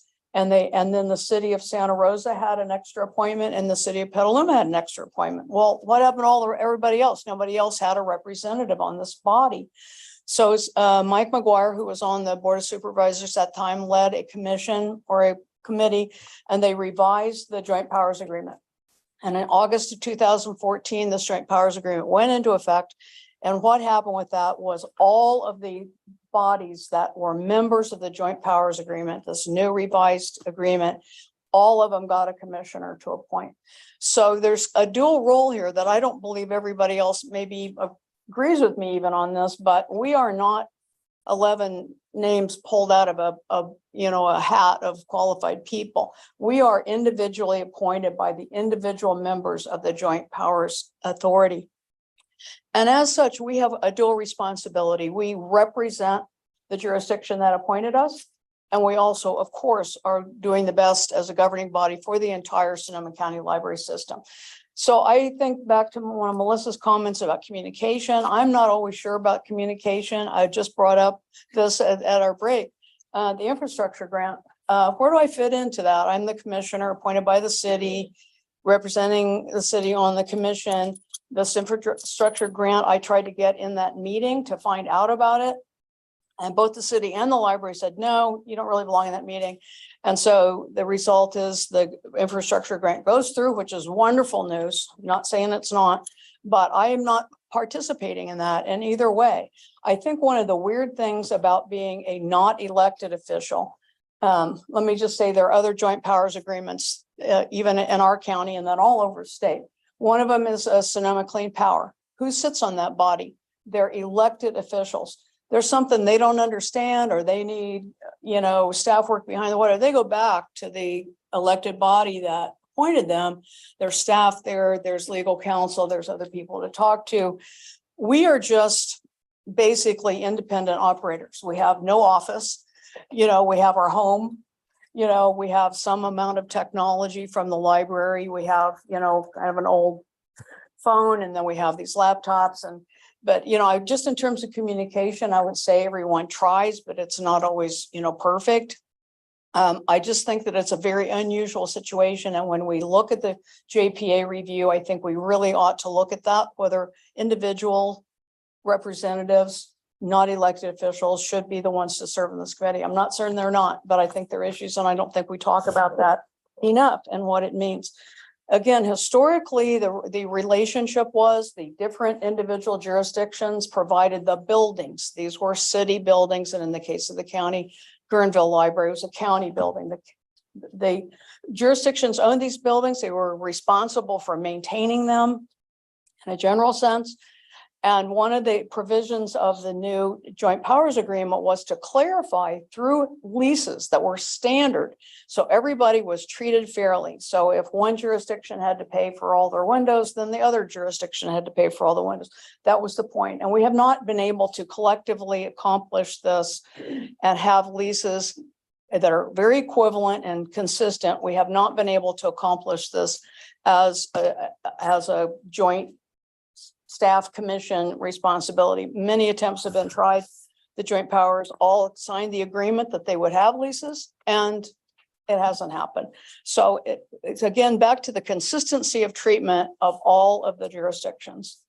This is something that worries me.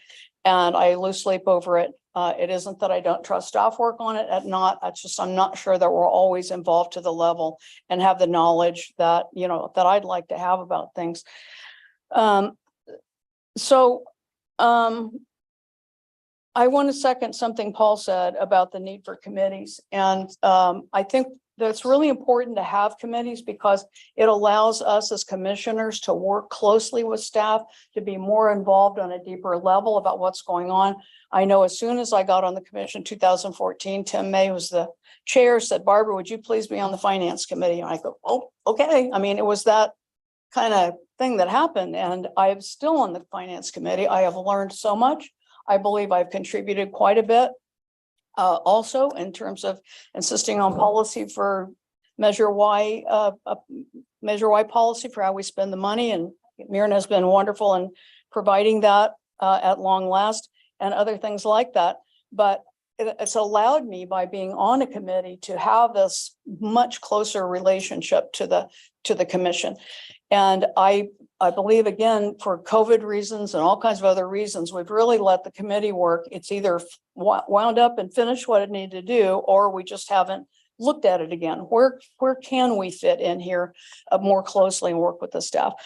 We need, obviously, if we don't have a director review committee, if it hasn't been revised, you know, reactivated, we certainly need to be having an ongoing conversation with our director. How can we help her?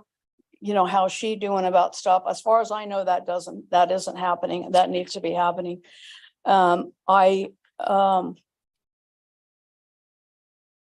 We talked about a policy committee. I'm not sure about that, but the facilities committee is definitely something I brought up before. Nobody agrees with me, but I'm just going to throw it out there again today.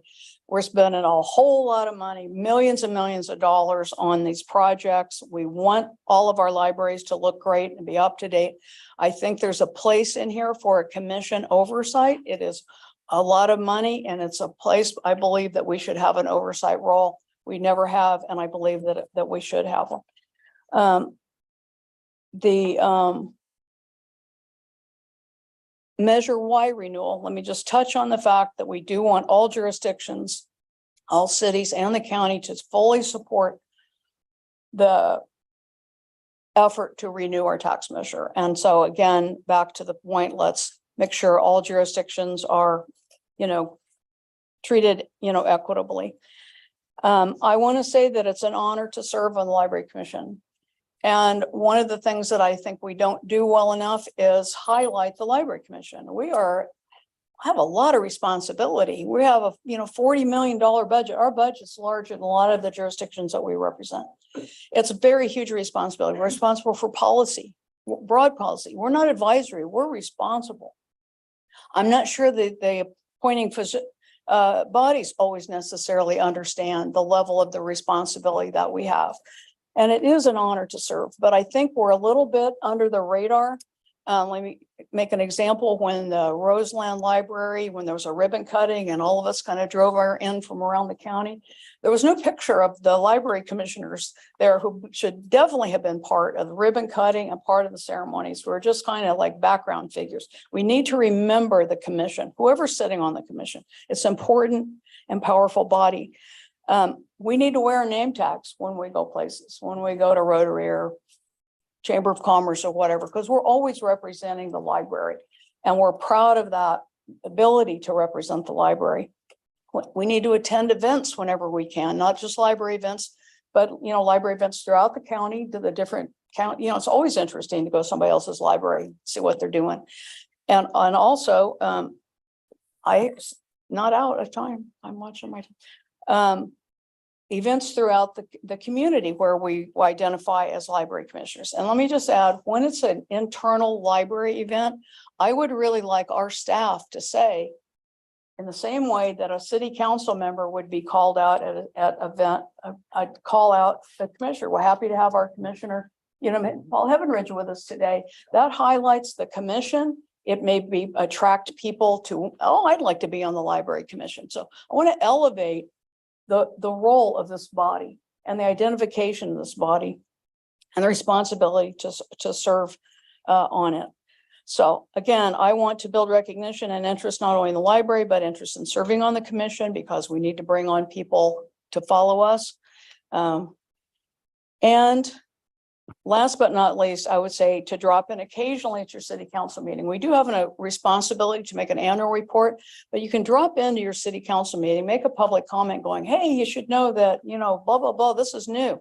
Not only does it keep that relationship going with the city council, but those are televised. So the public who watches those meetings go, hey, cool stuff going on at the library. So anyway, those are just some hot tips. I could go on, but I'm getting this, so I'm going to stop. Thanks very much. Much appreciated, all three of you. And now we are going to go to the overview of the fiscal budget and process. And this is, you know, there are a number of us who serve on the finance committee meeting, but the rest of you need to know about this as well.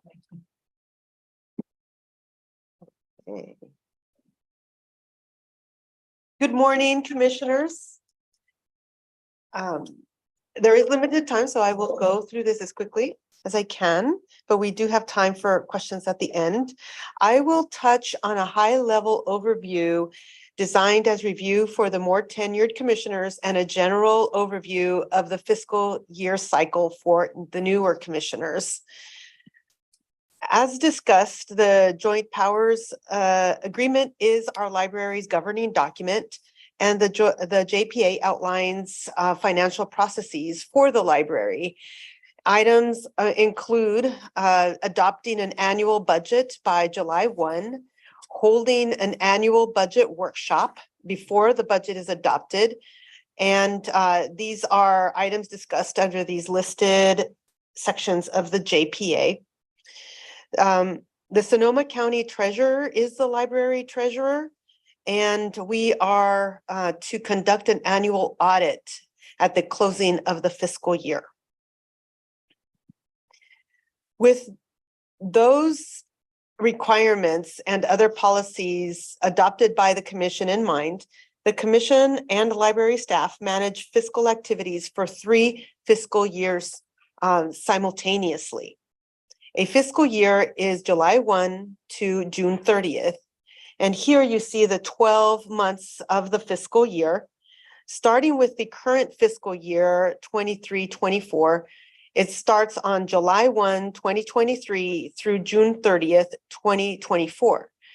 The library has a distinct revenue cycle that follows the property tax billings and sales tax collections and distribution. Property taxes are paid in December and April. So if you own a home, you know that you pay in December and April, and therefore the library revenue cycle mirrors that. So you'll see increases in revenue in those particular months. And typically on the other months, very little or no revenue is recorded under property tax. Sales tax is collected, well, we see a 2-month lag from when the sales tax is collected. A business, for example, has 1 month to report their sales tax to the state. The state takes another month to review those receipts and then distribute the funds to the library. Therefore, there is a 2-month lag.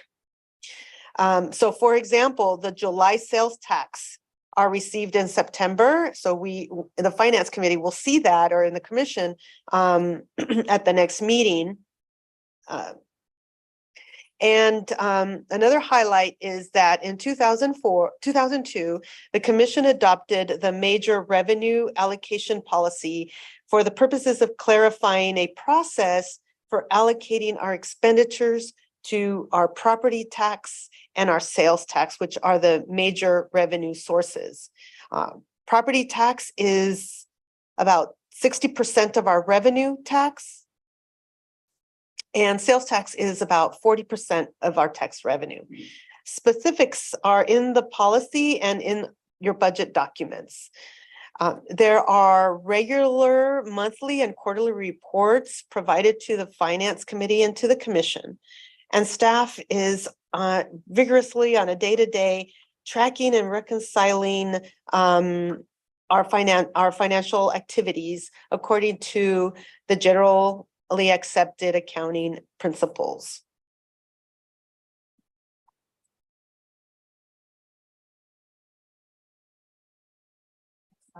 No, yes, I'm sorry, I'm not, yeah, you're way ahead. Oh. Go back. Go back. Go back. Go back again. Back. Yes, there we go. Nope. Okay, click one more time. Okay, great. All right. Click, yes. During July and December, the library currently is preparing the financial statements for the prior year that ended in June 30th, 2023. Then these financials are audited, and this complies with our annual audit requirement. So the Finance Committee will see the audit in November, the Commission will see it in December. Go ahead and click next slide. Starting in January, the library starts to prepare for the new budget year while it continues to manage the current fiscal year. I'll go into more details in the next slides, but the financial policies adopted by the Commission are listed at the end of this presentation and on the library website. Okay, next slide. These are the major activities for the current fiscal year. The current fiscal year, as already stated, kicked off on July 1. The Finance Committee reviews monthly financial reports and budget to actual analysis and other items on the agenda. The fiscal year, this fiscal year, we initiated a new capital projects budgeting procedure. Of the total $8.6 million capital budget, 1/3 of that budget was released on July 1. Library staff will present a status of the capital projects and may request an additional 1/3 of the capital budget in October and a final 1/3 in January. That's the new procedure in a nutshell. And the Finance Committee will review the first status report on October 16th at its regular monthly meeting. December to January, I normally present a mid-year review with an analysis of revenues and expenditures, keeping in mind any new economic factors or trends that will impact our budget or in our revenues and through June 30th, 2023. And at that time, I may make recommendations to adjust our budget. You can click. And over the course of the current fiscal year, there are other more routine actions taken by the Commission, and these include approving contracts, grants, and budget adjustments as needed. And as the CFO, I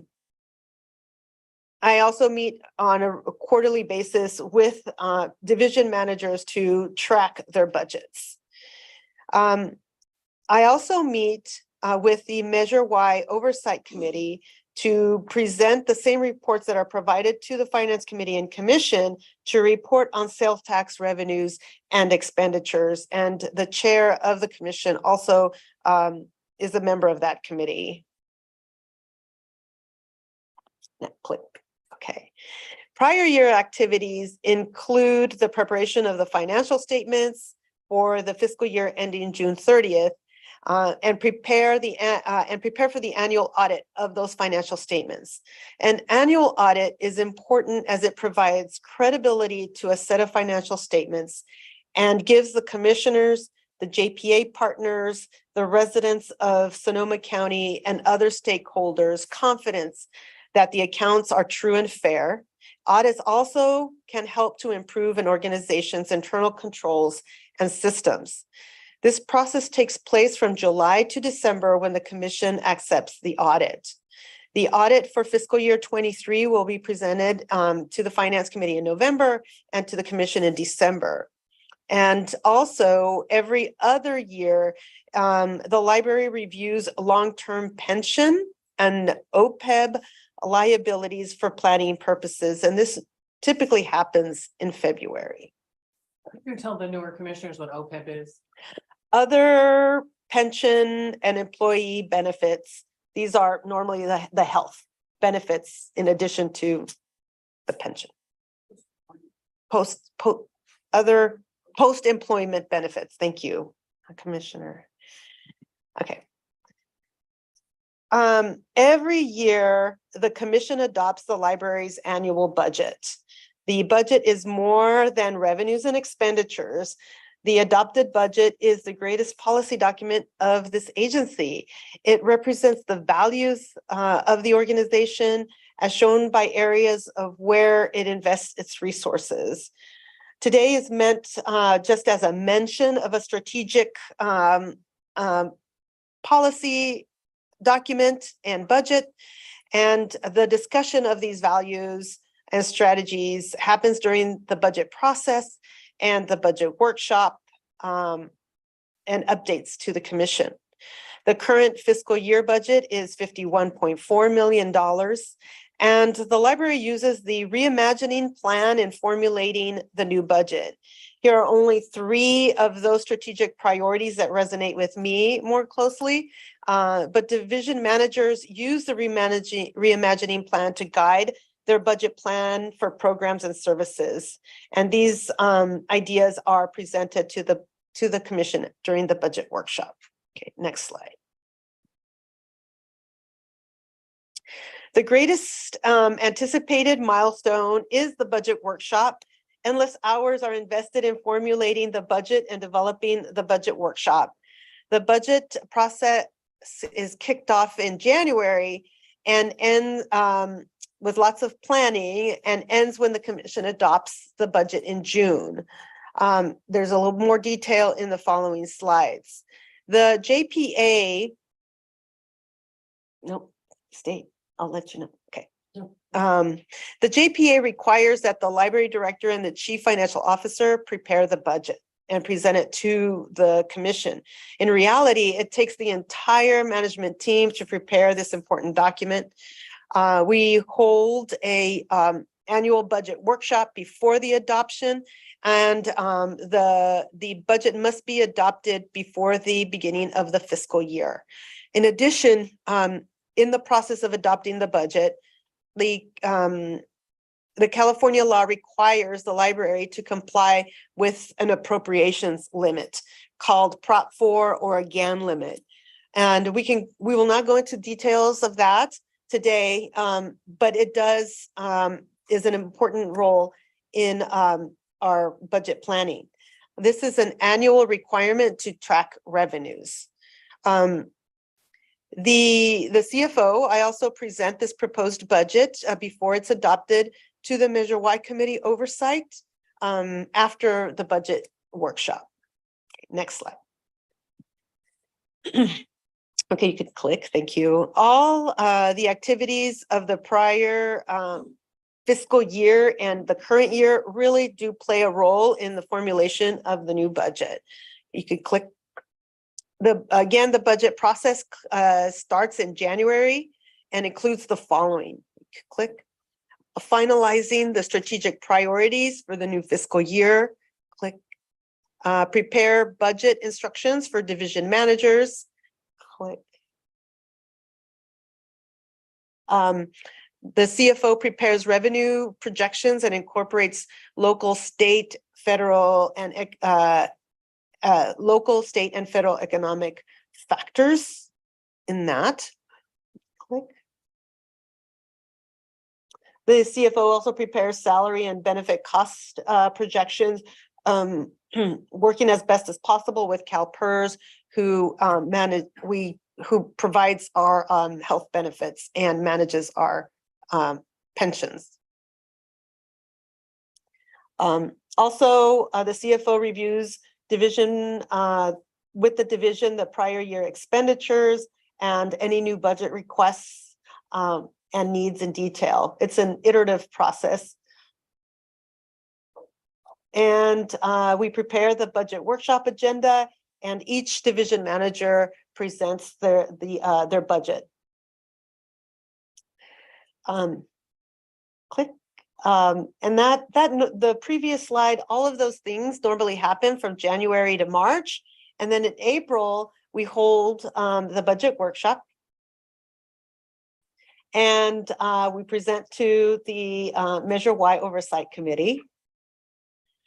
And if there are any open questions from the budget workshop, I prepare responses to them and provide them to the commission in May. And also in the month of May, I prepare any technical adjustments before the budget adoption. And then the commission adopts the budget in June. These here are resources for you to review at your leisure to better understand the policy environment that for the fiscal matters of the library. These are policies that have been adopted by the commission, and they are located on the library's website. Okay, I don't know how much more time I have, but do we have time for questions? Any questions? Thank you so much. Thank you. May I make a comment? May I make a comment? Please, please. Thanks, Myrna. I just wanted to mention a couple of things to the newer commissioners. The audit process that Myrna described, super important. We work with an outside firm, Pasenti and Brinker. And I'm really happy to say that since Myrna's come on board, we have really gotten that process cleaned up substantially. We were 2 years behind on our audits when she came in, and there was a lot of cleanup work to do. Last year, things went very smoothly. I expect they will this year. I'm going to encourage you all to read the audit report. I realize that not everybody's a numbers person, but there's good narrative in there also, which will help you understand the situation with the library. And as Myrna pointed out, the budget is the representation of our strategic priorities. You know, it's putting our money where we feel it's most important.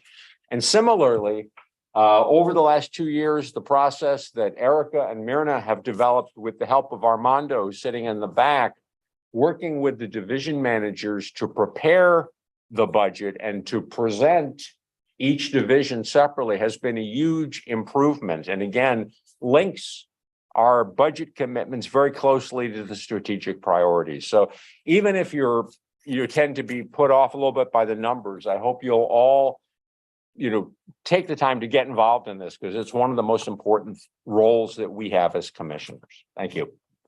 Thanks, Myrna. And just to add a sort of an even higher level, if you have an opportunity to say, go back a few years and look at the budget, look at the numbers, one of the reasons why the library can do what it can do is because of Measure Y, and because we have so much more money and we have so much more senior staff. I mean, I was trying to remember when I moved to Sonoma County, there were probably 5 senior managers and there was very little middle management. And so a lot of the things that the commission had to do, the commission doesn't have to do. And frankly, most library commissioners do not do because there was no staff to do it. So we really appreciate your but getting a sense of how far we've come from before Measure Y to now, and how far we've come from when it was just a county and a couple of major city underfunded library to now library system that really does have most of the funding it needs. We can always use more, but it's a really interesting projection, and often during budget season we see this is where we were and this is where we are. So you'll get another reminder of that in the springtime. And with that, we will move on we will welcome Dan Mullen in, and he will talk to us about the introduction to a potential sales tax renewal process. Tell us the words that we need to use, Mr. Mullen. Dan worked on the Measure Y campaign, and he has been very helpful as a advisor in the last couple of years. Stand in the middle.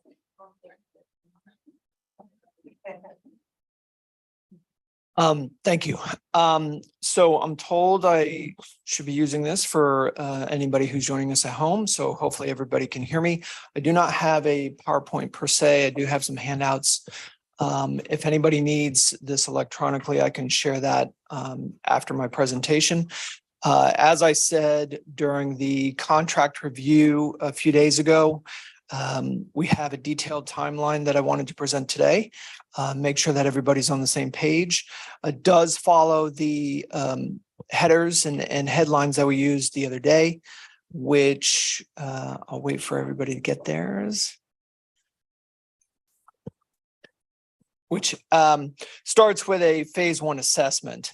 I'm going to move over some of the generalities here pretty quickly and then focus on certain bolded items in particular. So right now we're halfway through October already. We are generally going through an assessment with staff that is ongoing, certainly bringing the entire library family together, whether it's commission members, staff, friends of the library, library advisory boards, foundation, Measure Y oversight committee, anybody who's a stakeholder, we want to have on the same page. Then we're moving quickly into next month, reviewing all the existing materials. I do want to highlight the Roseland preview event, which is Craig's event. I don't see Craig here today. But this is an opportunity for the library to get a lot of positive press. I know that it's focused primarily in Santa Rosa and primarily in Southwest Santa Rosa, but everybody who's anybody is going to be at that event. And it's a great opportunity for the library to call out all the positive work that you're doing. And so I just wanted to highlight that in particular because you're going to see some positive press on that. Then looking at public reports, we're going to be begin drafting presentations. Erica already has her presentation. I'm not sure if you presented that yet today. No slides today. Okay. Okay. It's looking great. We're going to have talking points materials that we're pulling together. Moving into December, it always gets busy in the holidays. So a lot of our engagement and education is going to start after the new year, but we will be using this time to produce an outreach plan, which will have more details to it, whether that's further costs, further distribution, further events, and we can share that later at that time. One of the things we found in our earlier survey is that there's a direct correlation between support for the library tax renewal and cardholder numbers. So we do want to focus on increasing cardholder numbers going into next year. It will only help us. Yeah, I just want to point out that 76% of respondents to our community poll were library card holders. So there's, when Dan says there's a direct correlation, there's a very strong correlation. Continuing into the new year, we're going to be ramping up our community engagement in earnest. I do want to form, and we'll probably come back to this at some point, a revenue renewal subcommittee made up of commission members and staff. Not sure how that might work technically, logistically, but having a subcommittee of members of this group, looking at you, Barbara, with your institutional knowledge, it will be highly beneficial. We'll have more public education collateral materials that includes a fact sheet, frequently asked questions sheet, slide deck. We have the email newsletter, which is already being distributed, but we'll have content around the renewal, flyers, other handouts as needed. I'm looking at Ray in the background. He'll be leading a lot of that effort as well.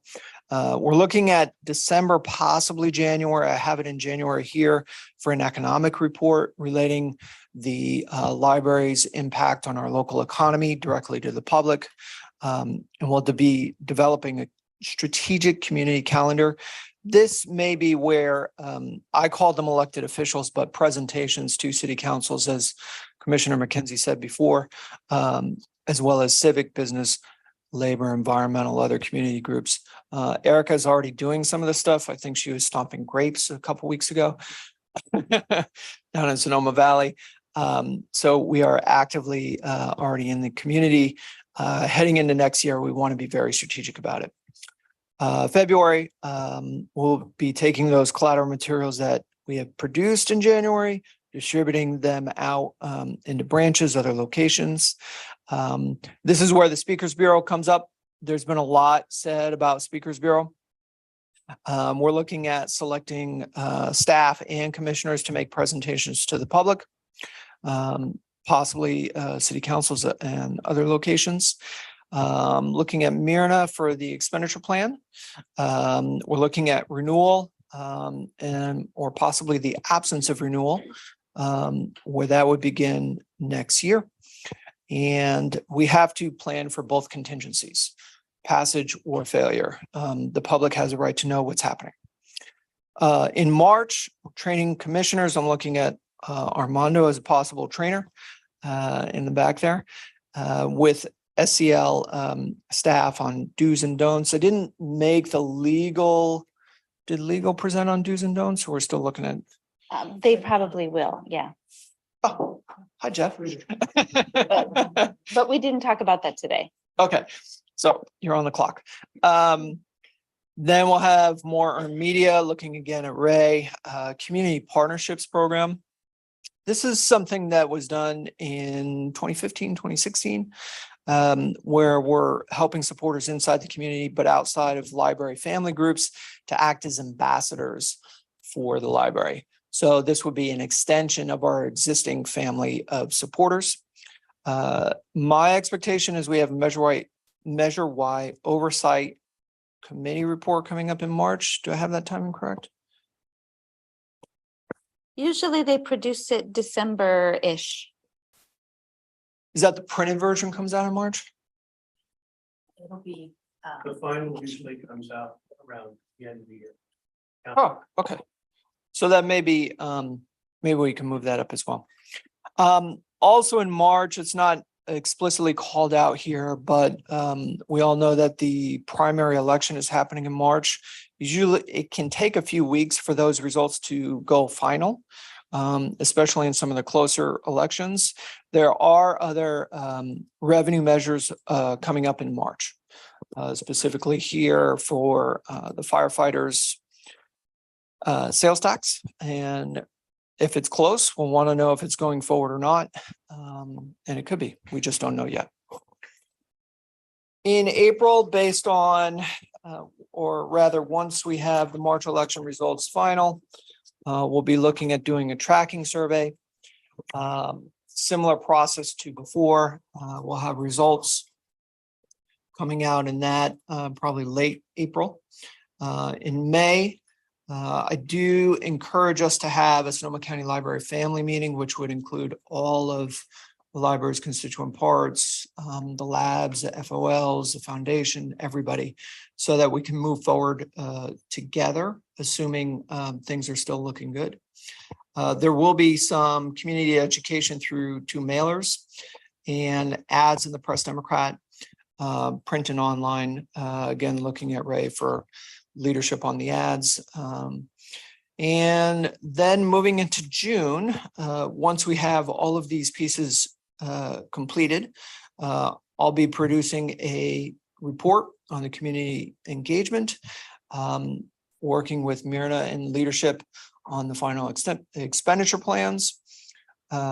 Commission discussion if renewal does not pass.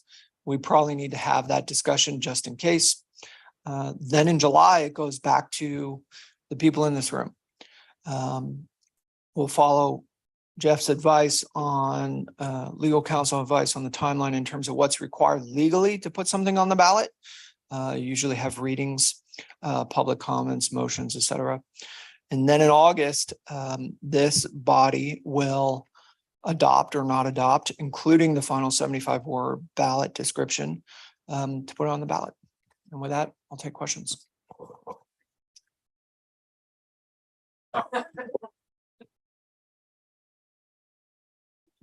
I did say I would be thorough, so. What specific date ballot date are you looking at? Sorry, good question. We're looking at November 2024. One thing that we'll want to look at is depending on the jurisdiction, I'm not familiar with Sonoma County. Action to put the measure on the ballot might have to happen before August, might be more like July. It's typically, the deadline is something like 88 days before the election, but the counties will say, you need to get us information in time for us to be able to put together our agenda packet to go to the Board of Supervisors to call the election. And so it usually ends up backing that date out by 4 or 5 weeks. Yeah, so Jeff's work on the legal side may actually happen in June in order to be ready in July. We'll look at it, but, and it's a little hard because right now the counties are focused on the March election. And so they typically they don't want to talk about the November timeline because they're focused on March. Yeah, and I do have legal counsel's timeline starting in July as well. I looked at the previous ballot measure and it was on the July commission meeting agenda. Yeah, that's what I would expect. It will need to be in July. You know, folks like me, we're always deadline oriented. So I think the last deadline is in August, but yeah, we don't have to wait for the last deadline. This kind of segues of, we've got about 3 minutes to go. This kind of segues into visions for the future. Have you got a specific for Dan or, okay? Specific. When we run ads and do mailers, we are doing education, not promoting, using public funds to promote the sales tax renewal. Can we even mention the Measure Y? I mean, how general? We certainly can mention Measure Y. It's a fact, it exists. It funds, as Myrna said, I think 40% of our revenues. So yes, I think that's important. The new measure might have a different letter. The new measure might have a different letter, which is why I always call this a tax renewal, not a Measure Y renewal.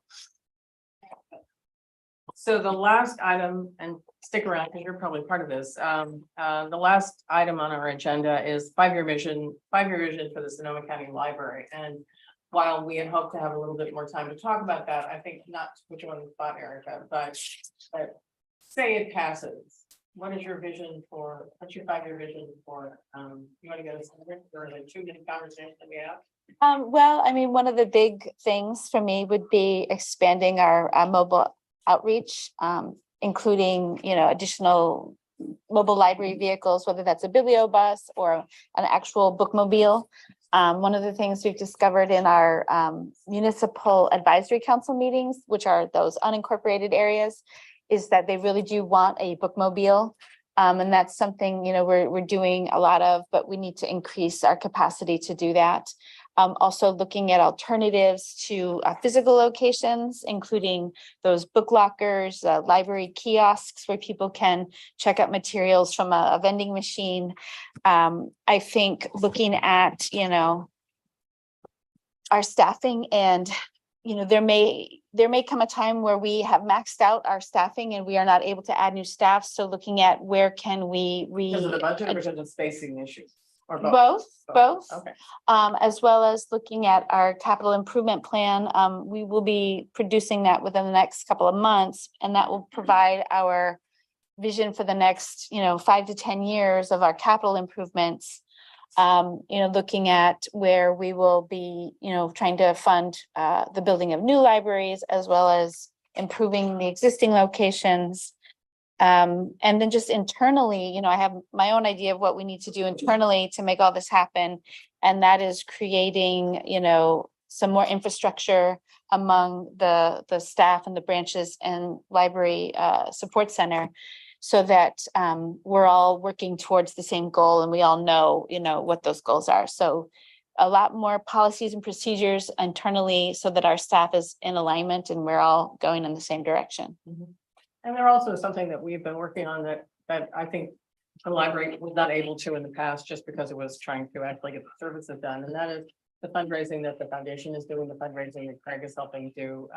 We're meeting and having conversations with people who have never been asked to give money to a library, who have never even thought about giving money to a library. And with all of the national conversations about intellectual freedom and book banning, this is an incredibly important time for all of us, the commission and the staff, to, if someone walked up in the elevator speech, if someone walked up and said, I have $1 million to give the Sonoma County Library, what would you do with it? And we all should have an answer for that. And I think that we don't have that, we don't have the time to do the visioning right now, but perhaps we can make some time in a commission meeting to talk about that, because it's really incredibly important to think about us for the patrons here and the potential patrons here in Sonoma County, but also as we relate to libraries all over the country, because this is really, we have a great group of people, and we should be as people have said, we should be singing about it. We should be talking about it. Any last other remarks on, we're 2 minutes over. Anybody, anything else? Commissioner Elkin and Commissioner Engbar. I think what you just said is super important. I think that this agenda item could easily be the focus of a separate meeting, and I, for one, would give up a Saturday morning to have that conversation at the time that fits best within Dan's overall timeline.